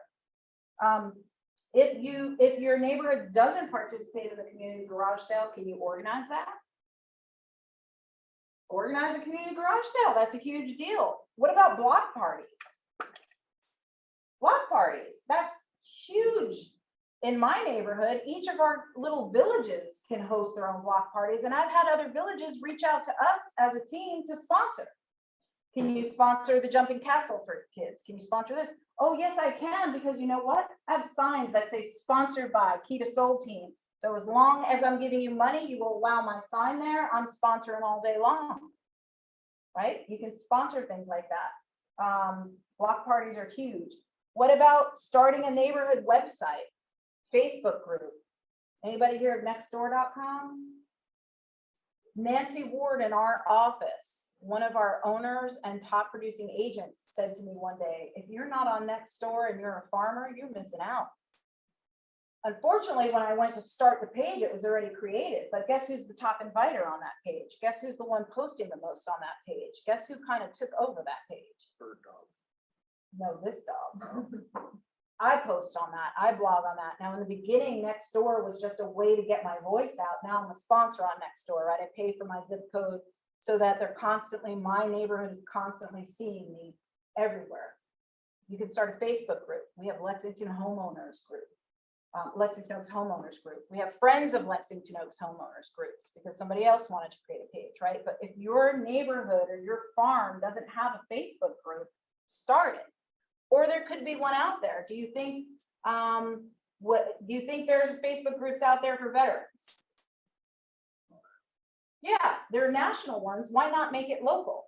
Wesley Chapel veterans, right? Or even Lexington Oaks veterans. How many do we have in that community? You can make all different kind of groups. And if you're part of something, you should take advantage of that, right? I'm coaching an agent who is part of a Jewish faith-based community. And I asked her, are you on any Facebook groups? Nope. Are you crazy? Why aren't you on these groups? So we Google on Facebook. Yes, there's tons of groups for her to be a member of. And guess what? She got deals from that as soon as she became a member. So there are groups out there for niches that you just have to find and go be a part of those groups. And don't sit silently. Be helpful on the groups. In Nextdoor, I never post, hey, I'm a realtor who's looking to sell. Never, never, never. It's always about how can I help the community, right? Somebody's looking for a plumber, I'm the one who answers that. Somebody's looking for, housekeeper, I'm the one who answers that. Why? Because I'm the one who has those vendors, right? I have the list that they're looking for, and I want them to come to me for things like that. So I get private messages all the time. Hey, Michelle, who's your plumber? Who's this? Because of how I interact with them on these pages, right? It's not always about selling. It's about offering things of, value. Create a neighborhood Facebook. Yep, we just talked about that. One of the things I'm going to talk about that a lot of agents don't use fully is when we're talking about creating a neighborhood directory, it doesn't just have to be the homeowners and their addresses. Does everybody know that we have a thing called Homekeeper? Our Homekeeper app? So Gary Keller said years ago that we missed the boat when Angie's List came out, right? Angie's List came out, and all of a sudden homeowners didn't need their agent anymore to recommend people to them. Gary Keller says that was a failure on our part. We're supposed to be the ones in touch with our clients after the close to give them all these information. So in one of these classes, somebody mentioned Homekeeper, and I'm one of those who writes everything down and then look it up later. My Homekeeper app has the list of every vendor anybody in my neighborhood has ever recommended, either on their Facebook group or on the Nextdoor group. We collect that information. We put it in our Homekeeper app. And then every January we post, hey neighbors, if you would like an updated list of all the people you have recommended in the neighborhood, please contact me. I have that for you. And we get 50 people responding. I want the list. I want the list. And all it is sharing my app. And I tell them, here's an app. I'm not going to spam you, but it keeps it updated. And please let me know if anybody that you use from my app doesn't perform. I need to know that because they need to be taken off. Is that a useful piece of value? It's branded to me. Every time they log in that app, they see my beautiful face and they go to the vendor and use them. Well, it's not a website more than an app. It's an app that they can also use on a desktop. They don't have to use it on a phone. They can actually download it to their desktop. Is that a thing of value? Yeah. You can provide that to buyers after they close, sellers after they close, and when you're marketing and farming, you can provide that to your entire. So every now and then, once a quarter in my monthly newsletter, I will put a link to that Homekeeper app, and I look and make sure who's registered, who's using it, and we use it both ways, right? Before I put a vendor in the app, I'm having a conversation. Hey, I'm going to recommend you. You're a local vendor from our neighborhood. What are you doing for my clients? Well, what do you mean? Well, I think they deserve 10, 15, 20% discount if they're going to use your services. And that will pay me back for having you on my app, right? Because that's what I want. I want my clients happy so they come back to me. And if they agree, they get put on the app. If they don't agree, I don't put them on the app because it's got to be a win-win. If I'm gonna promote you through my app, we need something out of that. I want my people to have a discount. I'm not sure I follow on that. So it's a database, the app, correct? Yeah, the app, it's a homekeeper app where you can put in vendors. You can actually plumbing. put it in yourself. Yeah. Even though you haven't used the vendor. As long as they've been recommended by my neighbors, that's how I advertise it. These are all of the people that you have recommended all year. And that could On be the me. app. I could have been the person that recommended it. As long as they've used them. They I've have used to have used them. I've used them, so. Yeah, you put anybody in that app. And then there's a paid version, there's unpaid. We use the unpaid version, but what you also can do is invite the vendor to claim their. So if I put in an AC company, I can invite the AC company to claim, I don't know the word they use. It's claiming who they are, and then they keep it updated. Right, so they're gonna claim the website and they'll keep all that information updated. If they don't claim it, they're still on it. It's just then I have to verify every now and then, does this phone number still work? Is this person still in business? Right, but that's how I use it. I use it as these are your local favorites because everybody in our community tries to use people who live in our community. So I know that we have a dryer vent guy in there, and we have an HVAC guy in there, and electrician in there. So You'll have we like try more to- than one electrician though, right? Oh, yeah, we have multiple of everything, but it all starts with who our neighbors are recommending. Yeah. Any other questions about that? And Homekeeper is spelled HOMEKEEPR. And if you go to homekeeper.com, it's free to download for us. And the hardest part is just getting started with your vendors. If you don't have a list of vendors for new agents, go to GTAR. They're affiliated vendors through GTAR or whatever board you belong to, Pro. Go to Pro, ask for their list of affiliated members and add them in. Any questions about that? Is this helpful to anybody? I'm getting helpful things, good. All right.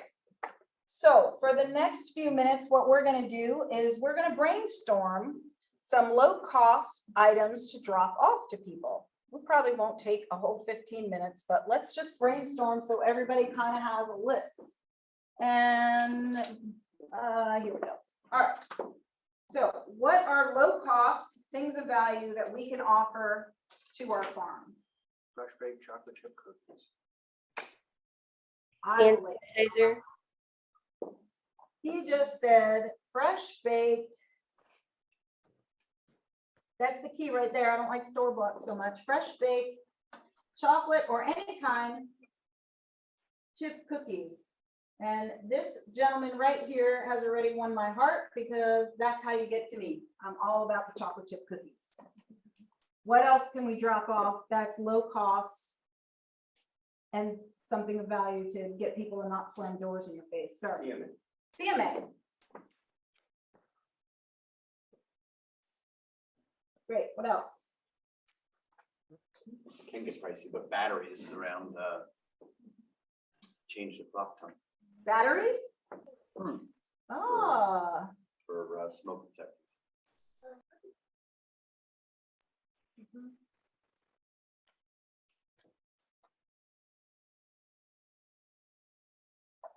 If you're in a neighborhood that was built a certain year, how long are smoke detectors supposed to be good for? 10 years. 10 years. So at the 10-year mark, go around giving out batteries with your little thing on it. Remind everybody to change their smoke detectors. That's brilliant. What else? I like to give, I go to restaurants and stuff like that where I know the owners are and get coupons or menus and stuff like that. Awesome. Coupons, menus. That's a win-win, right? Mm-hmm. I would say for any local business, right? Not just Right. restaurants. Exactly. We're always looking for win-wins. Excellent. Thank you for that. What else? I mean, I put out barbecue recipes around 4th of July to my neighbors and I mean, you can really put it out out for just about any holiday. Right, recipes. There's a lot of different recipes out there. I know somebody who does drink recipes. Anybody ever collect those little Lolita glasses, the wine glasses? So I'm a little bougie, I'm sorry. I like these little hand-painted glasses. My family knows I collect them. And on the bottom of every one is a drink recipe. That's why I like these drink glasses, right? I happen to like trying different drinks out. So that's pretty cool. And, you know, getting recipes. James Shaw will say, do you want to be an agent or a recipe person? And I say, mix it up, man. I like seeing recipes sometimes. What else?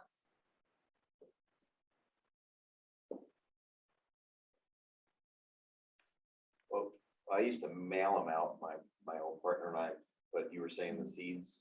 Seeds, yeah, You know, for you can go around springtime and just say, you know, hi, seeds in spring. spring has sprung. Yeah, spring has sprung. One of my agents, she's a farmer, and she bought a bunch of these little, I should have brought that today, little tiny little honey jars, filled them with bee honey.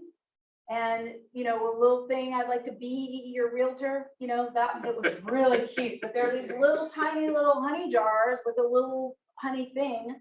And I keep it in my office because I think it's one of the cutest things, and it was very low cost for her. Seeds in the spring. Anything else worth thinking about? I didn't do it, but there was an agent in my former office. They did pot holders, Pot holders. saying like the market. is It's up. pot holders, y'all. I'm saying pot holders. You never know. So pot holders. With a tag saying like the market's hot. Ah. I'm going to say potholder with a pun, right? They're punny. These puns that agents are coming up with. I think everybody's creative, sir. So getting back to seeds, instead of just the seed packet, there's a lot of what they call it, you know, preprint products that are used promotional, like coasters. And, you know, you think of pens and all that stuff, but there's a lot of giveaways that actually had the seeds embedded In the paper? Yep, yep, absolutely. And the seeds are there. So that's something seeds don't have to be just seeds. They can be seeds embedded. Promotional items. You Promotional items. would be surprised at how easy it is to work the Googles. Okay. I'm not even tech savvy, and I know that if I go to Google and say promotional events from realtors, creative, all this creative stuff comes up because y'all, I'm not creative. I am not. I'm the one that goes to Rooms to Go and go, yeah, this whole room, all of it, pack it up, send it to my house. I have not one creative bone in my body. So I need all the help I can get. So I go to the Googles and literally ask any question and all my answers come up. And I'm always amazed at the creativity that's out there with other agents and the things that they're doing. So don't be afraid to go out there and look for things. Anything else we can think of that we can provide of value that's inexpensive. So calendars are expensive, right? And can you make your own to give out? Do they have to be a magnet? Could they be on a regular stock and you add a magnet on? Like, I'm talking about if you have the time, you can make these things, right? Calendars for me were never a big draw because I'm not a sports fan, and almost every agent was sending me the Bucks and the baseball, and I'm like, could care less. And then there's the school calendar, right? Everybody's sending out the calendar of these are the days off. My kids are grown, don't care. The calendar I created, and I had to create it, was community event calendar. So I went to the Chamber of Commerce. I went to the Wesley Chapel page. I went to the New Tampa page. I went to the Pasco County page. And every event I could find, I created a calendar for that. For local community, things to do in your local community. That was my calendar. That's one thing I handed out. And that was a big hit with my people, so that now I put it in my newsletter. Anything else? So we have a great list here, guys, on the Zooms. In case you missed anything, I'm going to repeat it. We have cookies, cookie drop-offs, CMA, batteries to hand out during either forward the clocks back the clocks, or after 10 years of a community that needs to replace their smoke detectors.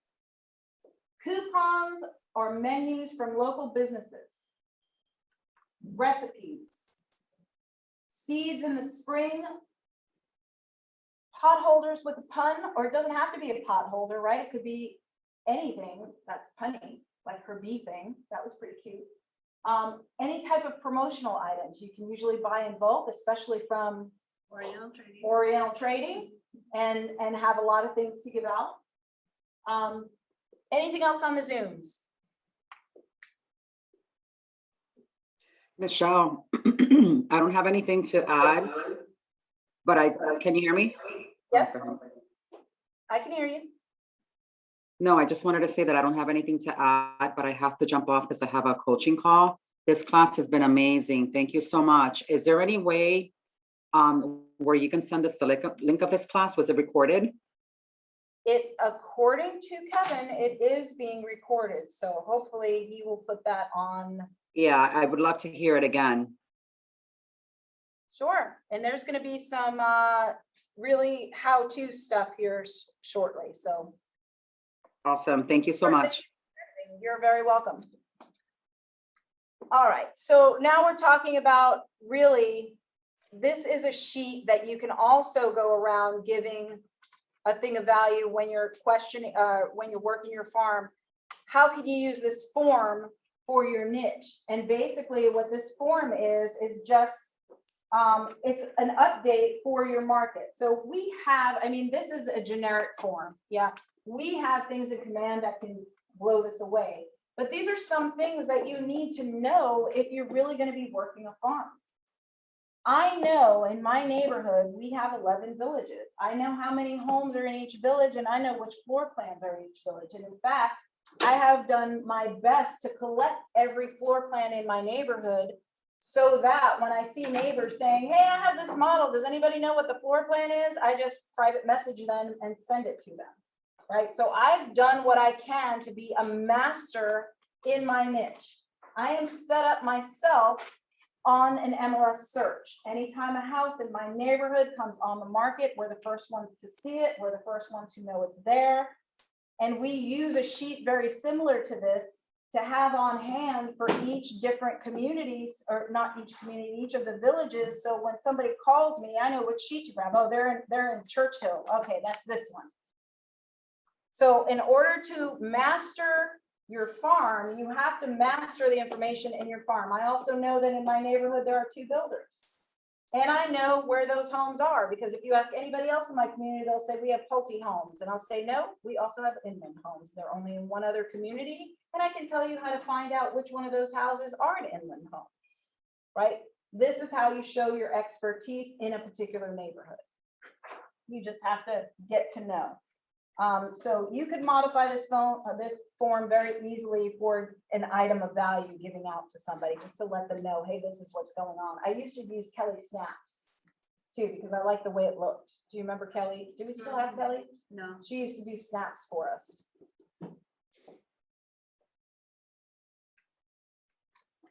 All right. Being where your customers are. We talked about that too. Walking your neighborhood. Here's some things I will say about that. If you walk your dog, if you have a dog, walk your dog the same time every day and run into the same people all the time, right? That's how you get into routines. In my neighborhood, we have a golf clubhouse that also has a restaurant. We eat there every Friday. So every Friday, our neighbors know the Moreno team is going to be up there eating. Why? 1, I want to see the same people. And 2, I have a great relationship with the owners of that clubhouse. And we want to make sure we are still the ones that they're going to partner with for events in our neighborhood.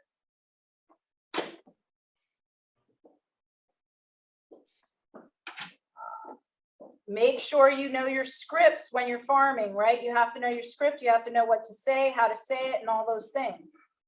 Once you get your people, when you get your list of your farm, right? You can get that from Remind, from whatever you're using, from your own walking the streets. Once you get everybody's address, you can start mailing to them.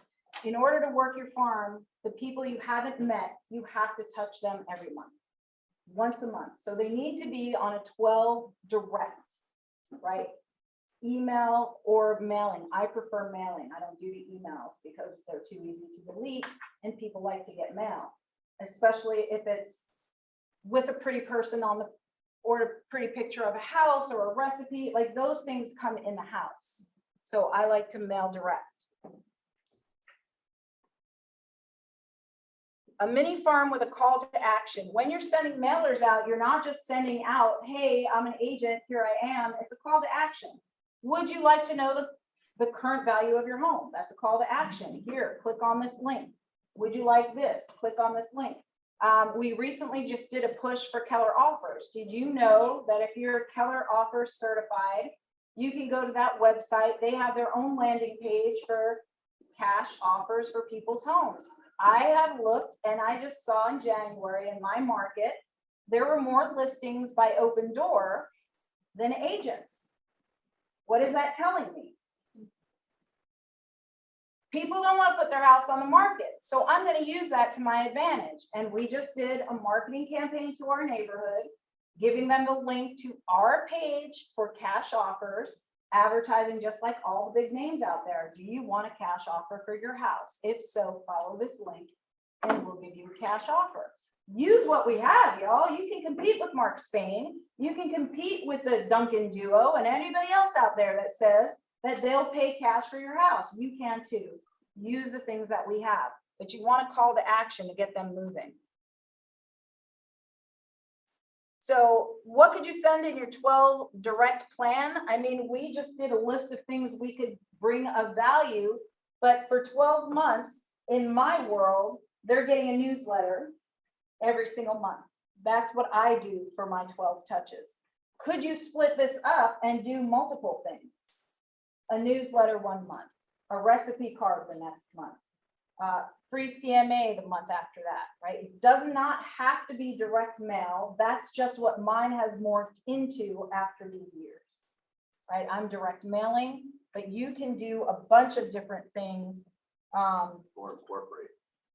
What was that? Incorporate in your newsletter, have a recipe in your. Exactly. You can bring other, you can have, you know, a generic CMA of the entire neighborhood, right? Because we could do the entire average sale price of Lexington Oaks instead of the different little communities. So you definitely want to touch them every month, and you want to make sure that you do have a call to action when you're doing those things. When you're door knocking, here's a big, huge tip. Wear your name tag. Wear your name tag. That's this way.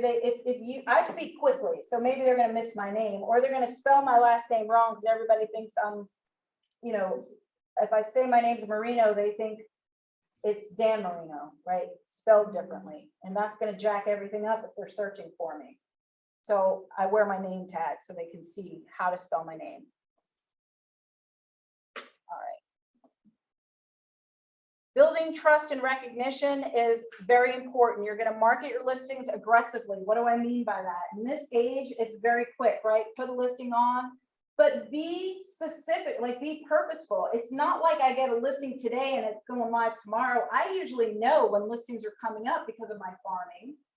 So for example, I have one I know is coming February 1st. So we are already strategizing.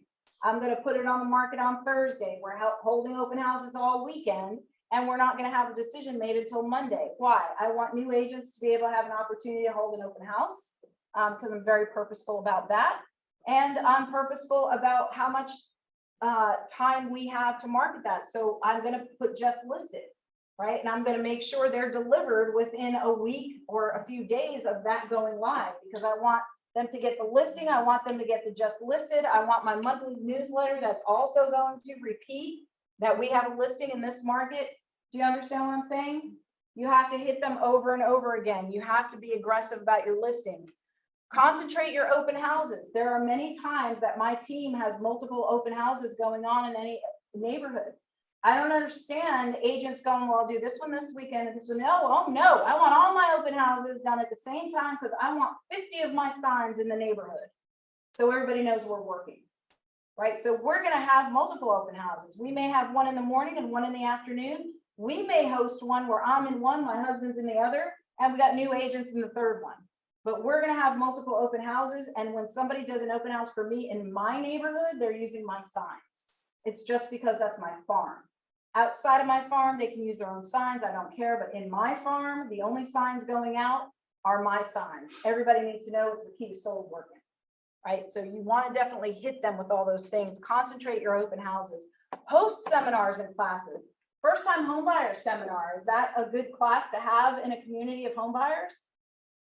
Yeah, unless they're not allowing renters.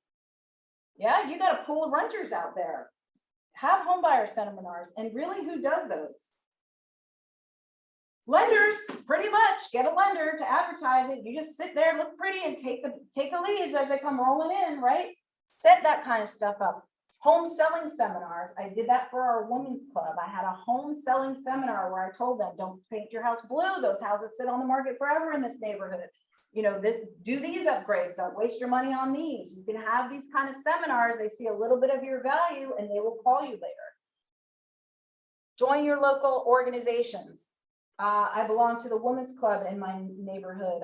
I was on the HOA for a few years. I was on the CDD board a couple of times. I was on the zoning committee for our local high schools or schools because I need to know, right, who's zoned for what area. So I did that for 6 months of my life that I'll never get back. Get to know the renters and the landlords. When I market, I use a company that helps me market and always asks me, do you want to remove renters? No, I need to market to them, and I need to market to the people who are absentee homeowners. They have been a huge part of my business because nobody else is mailing to them, right? So you want to get them. Contact every FSBO and expired listing. I'm the first agent to call a FSBO or an expired listing in my neighborhood, always.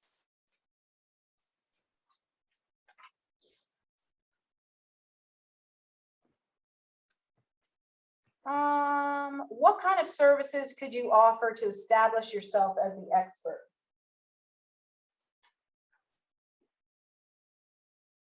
We just said vendor list, CMA. Vendor list is huge. Be the expert in all things home related. All things home related. Be that expert. They'll come back to you. They will. I get people calling me all the time. I'm like, this is Michelle's list. It's not Angie's list anymore. Michelle has all your answers. All right, so I promised you some real hands-on things on how to find your market or your farm. So I'm going to show you if I can get this thing to work. Kevin, I might only need your help because I'm not a PC girl, so I don't understand how these things work. Matt is, all right, I got to make this big. Oh, no, it went away. I need the MLS. That's what I'm trying. That's where I'm trying to go with this. So let's do a stop share. Stop shares here. Okay.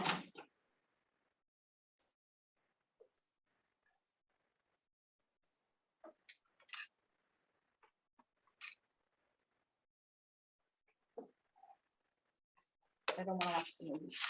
I know, we used there. Nature, I don't know if that's it. No. Stellar. We just had Google update, so that's why bookmarks are gone. I got it. I got it from here. I don't need that anymore. We're done with that.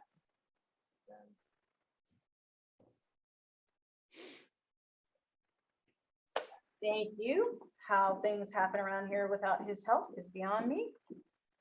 Whoa. All right, I'm knocking stuff over. All right, you guys ready to learn how to really pick your farm? Yep.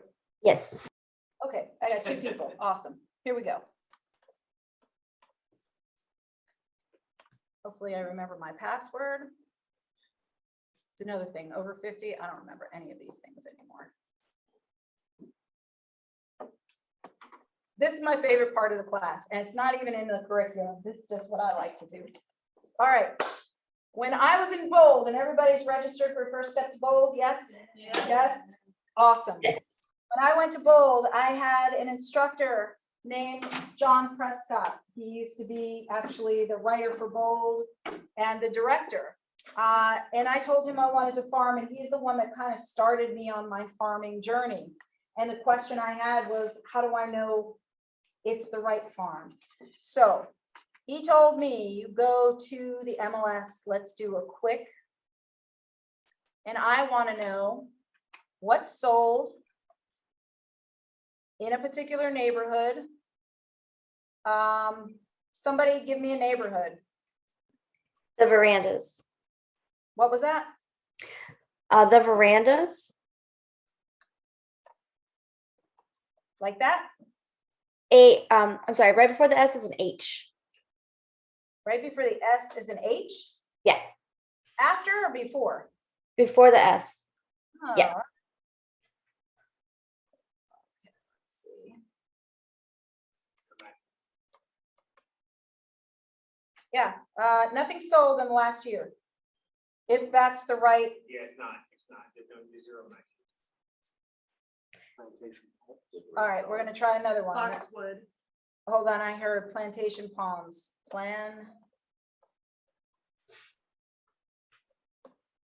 like that, okay. In the last year, 69 matches. That means two sides, right? Because with every sale, there's two sides of the sale. So now what we want to know is, of the 69 matches, do you happen to know how many homes are in plantation palms? If I remember correct, 480. So 480. All right. Your search, I know that. Give it back. There we go. So the next thing I want to know is, of those, I just want to see, is there any name that's coming up a lot, right? So I put it alphabetically so I can look. So now we know that this particular unit, or this particular neighborhood, has 69 matches.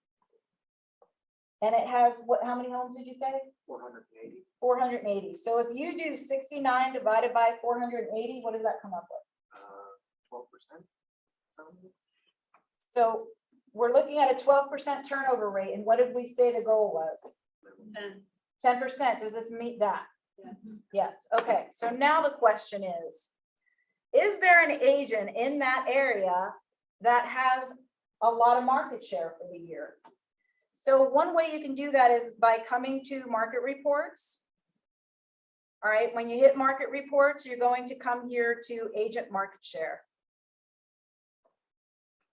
You click on agent market share, and now I want to know for that same neighborhood, let's just look at last year.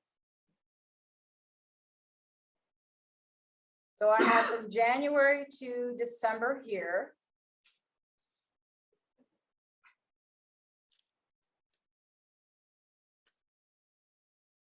I'm going to put plantation palms here.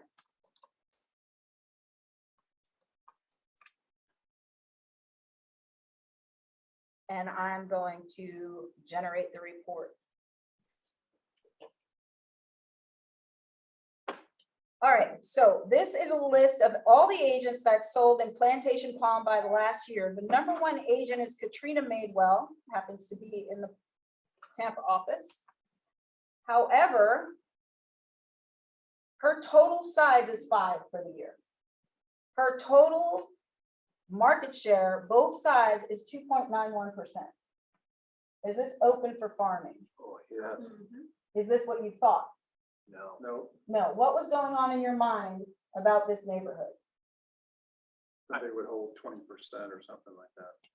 That somebody has about 20% of market share, because that's what they have in your mind.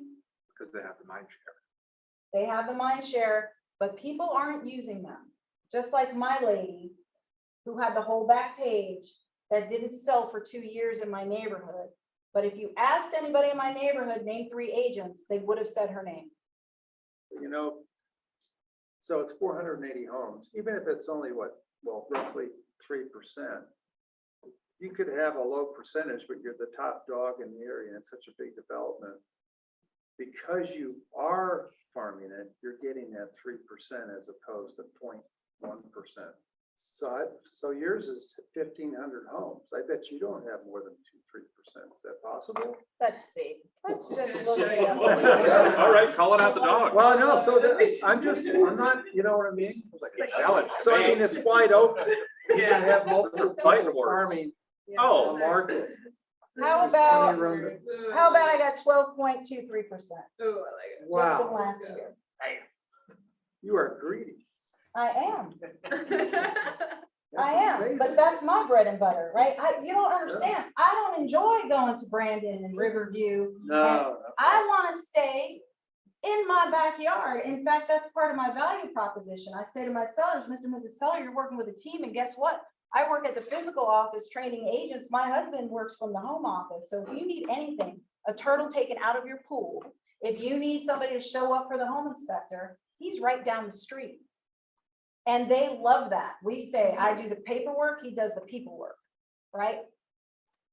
He looks like, you know, he's got the long hair, like the women love him and the guys want to be him. So he's very popular in my neighborhood. So he does that. He meets with all the people and he works that angle. Yes, we started at less than 2%, just like everybody else. And now for the 4th year in a row, we have not, I say dominated, but it started with 6%. We had 6% market share. Then we went to 10%. This year we're at 12.5%. So I'm sorry, it was 23 homes out of our 36 that came from our farm. The next closest person sold 3 homes. And is this even somebody who markets? It may or may not be. I have to see. Oh, she lives there. So Rachel, and she was on my street. The next highest agent lives on my street, physically on my street. And she listed the best friend down the street. Yeah, probably a couple of friends, and that's it. So the numbers aren't always what they seem to be, y'all, and this is the way you look. If this is less than 10%, you're good to go. My coach told me 15%. I say, you know, if somebody has 10% of it, you might want, it would be an uphill battle, but you can still win, right? So go get your unfair share. Was this valuable to you guys today? Yes. Absolutely. Yes. Oh, yeah. Wonderful. Can I get some ahas? Yes. Aha. What do we got? We have no ahas? Don't listen to your drum. Don't listen to your drunk monkey. Yes, sir. Absolutely. Do not listen to that monkey. They don't know what they're talking about. The whole agent market share. Agent market share. How to find out agent market share. Like this is my point in this class. If you don't leave with something tangible that you can go and do, then I failed you. So at least now you know how to find your farm and check it to make sure that it's good and right for you. Anything else? For me, sorry, go ahead. Go ahead, Sarah. What was that? For me, it's marketing to the deed restricted communities. I've held that as a mental block for the past year, not to even go in my own neighborhood because I didn't want to, you know, bother anything or step on anybody's toes. But bringing something of valuable is definitely to me not soliciting, and I kind of see a workaround. So thank you. My pleasure. My neighborhood is deed restricted and no soliciting as well. What else? One more aha. So I feel like it was worth your while today. Well, just the plethora of things to bring to the doors, you know, the batteries for the smoke detectors. I think that's a great idea. Yeah, the mastermind seasonal spraying, session. yeah, I think those things are great. The VIP hour. That for too. the open VIP house. hour That for, was brilliant. yeah, for open house VIP hour. That's a great reason to go knocking on doors. Is anybody on the call that's already farming that maybe got some tidbits out of this that I helped? I got a good one, Michelle, that when you said that you know the floor plans, and I'm thinking, you know, I need to memorize deed restrictions, floor plans, just a lot more about the neighborhood so that I can bring more value to the people looking in the neighborhood I appreciate that. and looking to sell. Yeah, I appreciate that. I do know all my deed restrictions, right? It's my neighborhood. I know that just in April, we stopped, there was a minimum lease restriction was just implemented, right? I know that. I know that we are now assessing our roads for our homeowners. Like I know everything happening in our neighborhood. I've also sat on the board that picks the colors for the houses. So I know which colors are allowed, so I can talk to buyers saying, well, I want to paint this purple. Yeah, you can't do that in this neighborhood. However, you can paint it, this and this color. So yes, becoming the expert means becoming the full expert in everything about that farm. Michelle, I have a question. What do you and your husband do when you're away on vacation and you're trying to instill in your farming area that you're always there and will take care of everything, and you can't because you're not physically there? So we have what I call a battle buddy. My battle buddy is another agent in the office, and we help each other out. So when she's on vacation, I take over. When we're on vacation, she takes over. And the way I do it is I introduce her as a team member. Hey, we're going to be out of town this weekend, Mr. and Mrs. Seller. I know we just put your house on the market. However, one of my team members, Kim, is going to come. And if I have time, I'm actually going to physically introduce them, like in person. Here's Kim. She's here for everything. She will step in for me. I'm still available by email, phone, and carrier pigeon. But if you need anything here on the ground, Kim's your girl. She's got your back. And they're usually perfectly fine with that. I go on a lot of vacations. Do you hear me? I live my best life. Real estate is not my calendar or my world. We go on multiple vacations. We have, like I said, a place we go every weekend in Treasure Island. I am not home for the things.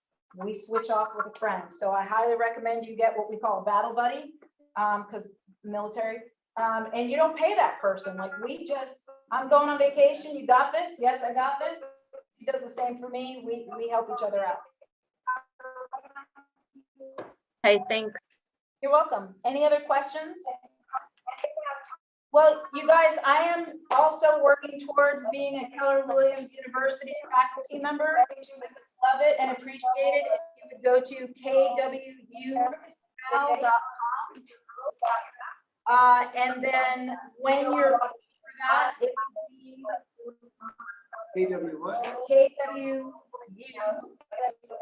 kwuval.com. Kevin's going to put it in the chat. Hey. The class is called Lead Generation 36123. It's going to ask you who your instructor was. I'm not on the list, so you'll have to scroll down to the bottom where it says my instructor is not on the list. When you check that, it will give you a blank box. My name is Michelle Moreno, last name Moreno. And again, class was 36123. I just taught one module of that. I would appreciate feedback, and if you have other feedback, please contact me. I am in all of your apps under, you have the KW Uvalde app. If you go to Market Center, your Market Center, I'm under there as the Director of Productivity. My cell phone number is there, my email is there, and I welcome and open any of you to contact me at any time for farming questions, productivity questions, any kind of questions. I'm happy to help you. Very I good. appreciate your time and attention. Really enjoyed it. And look at me, I ended 5 minutes Yeah. early.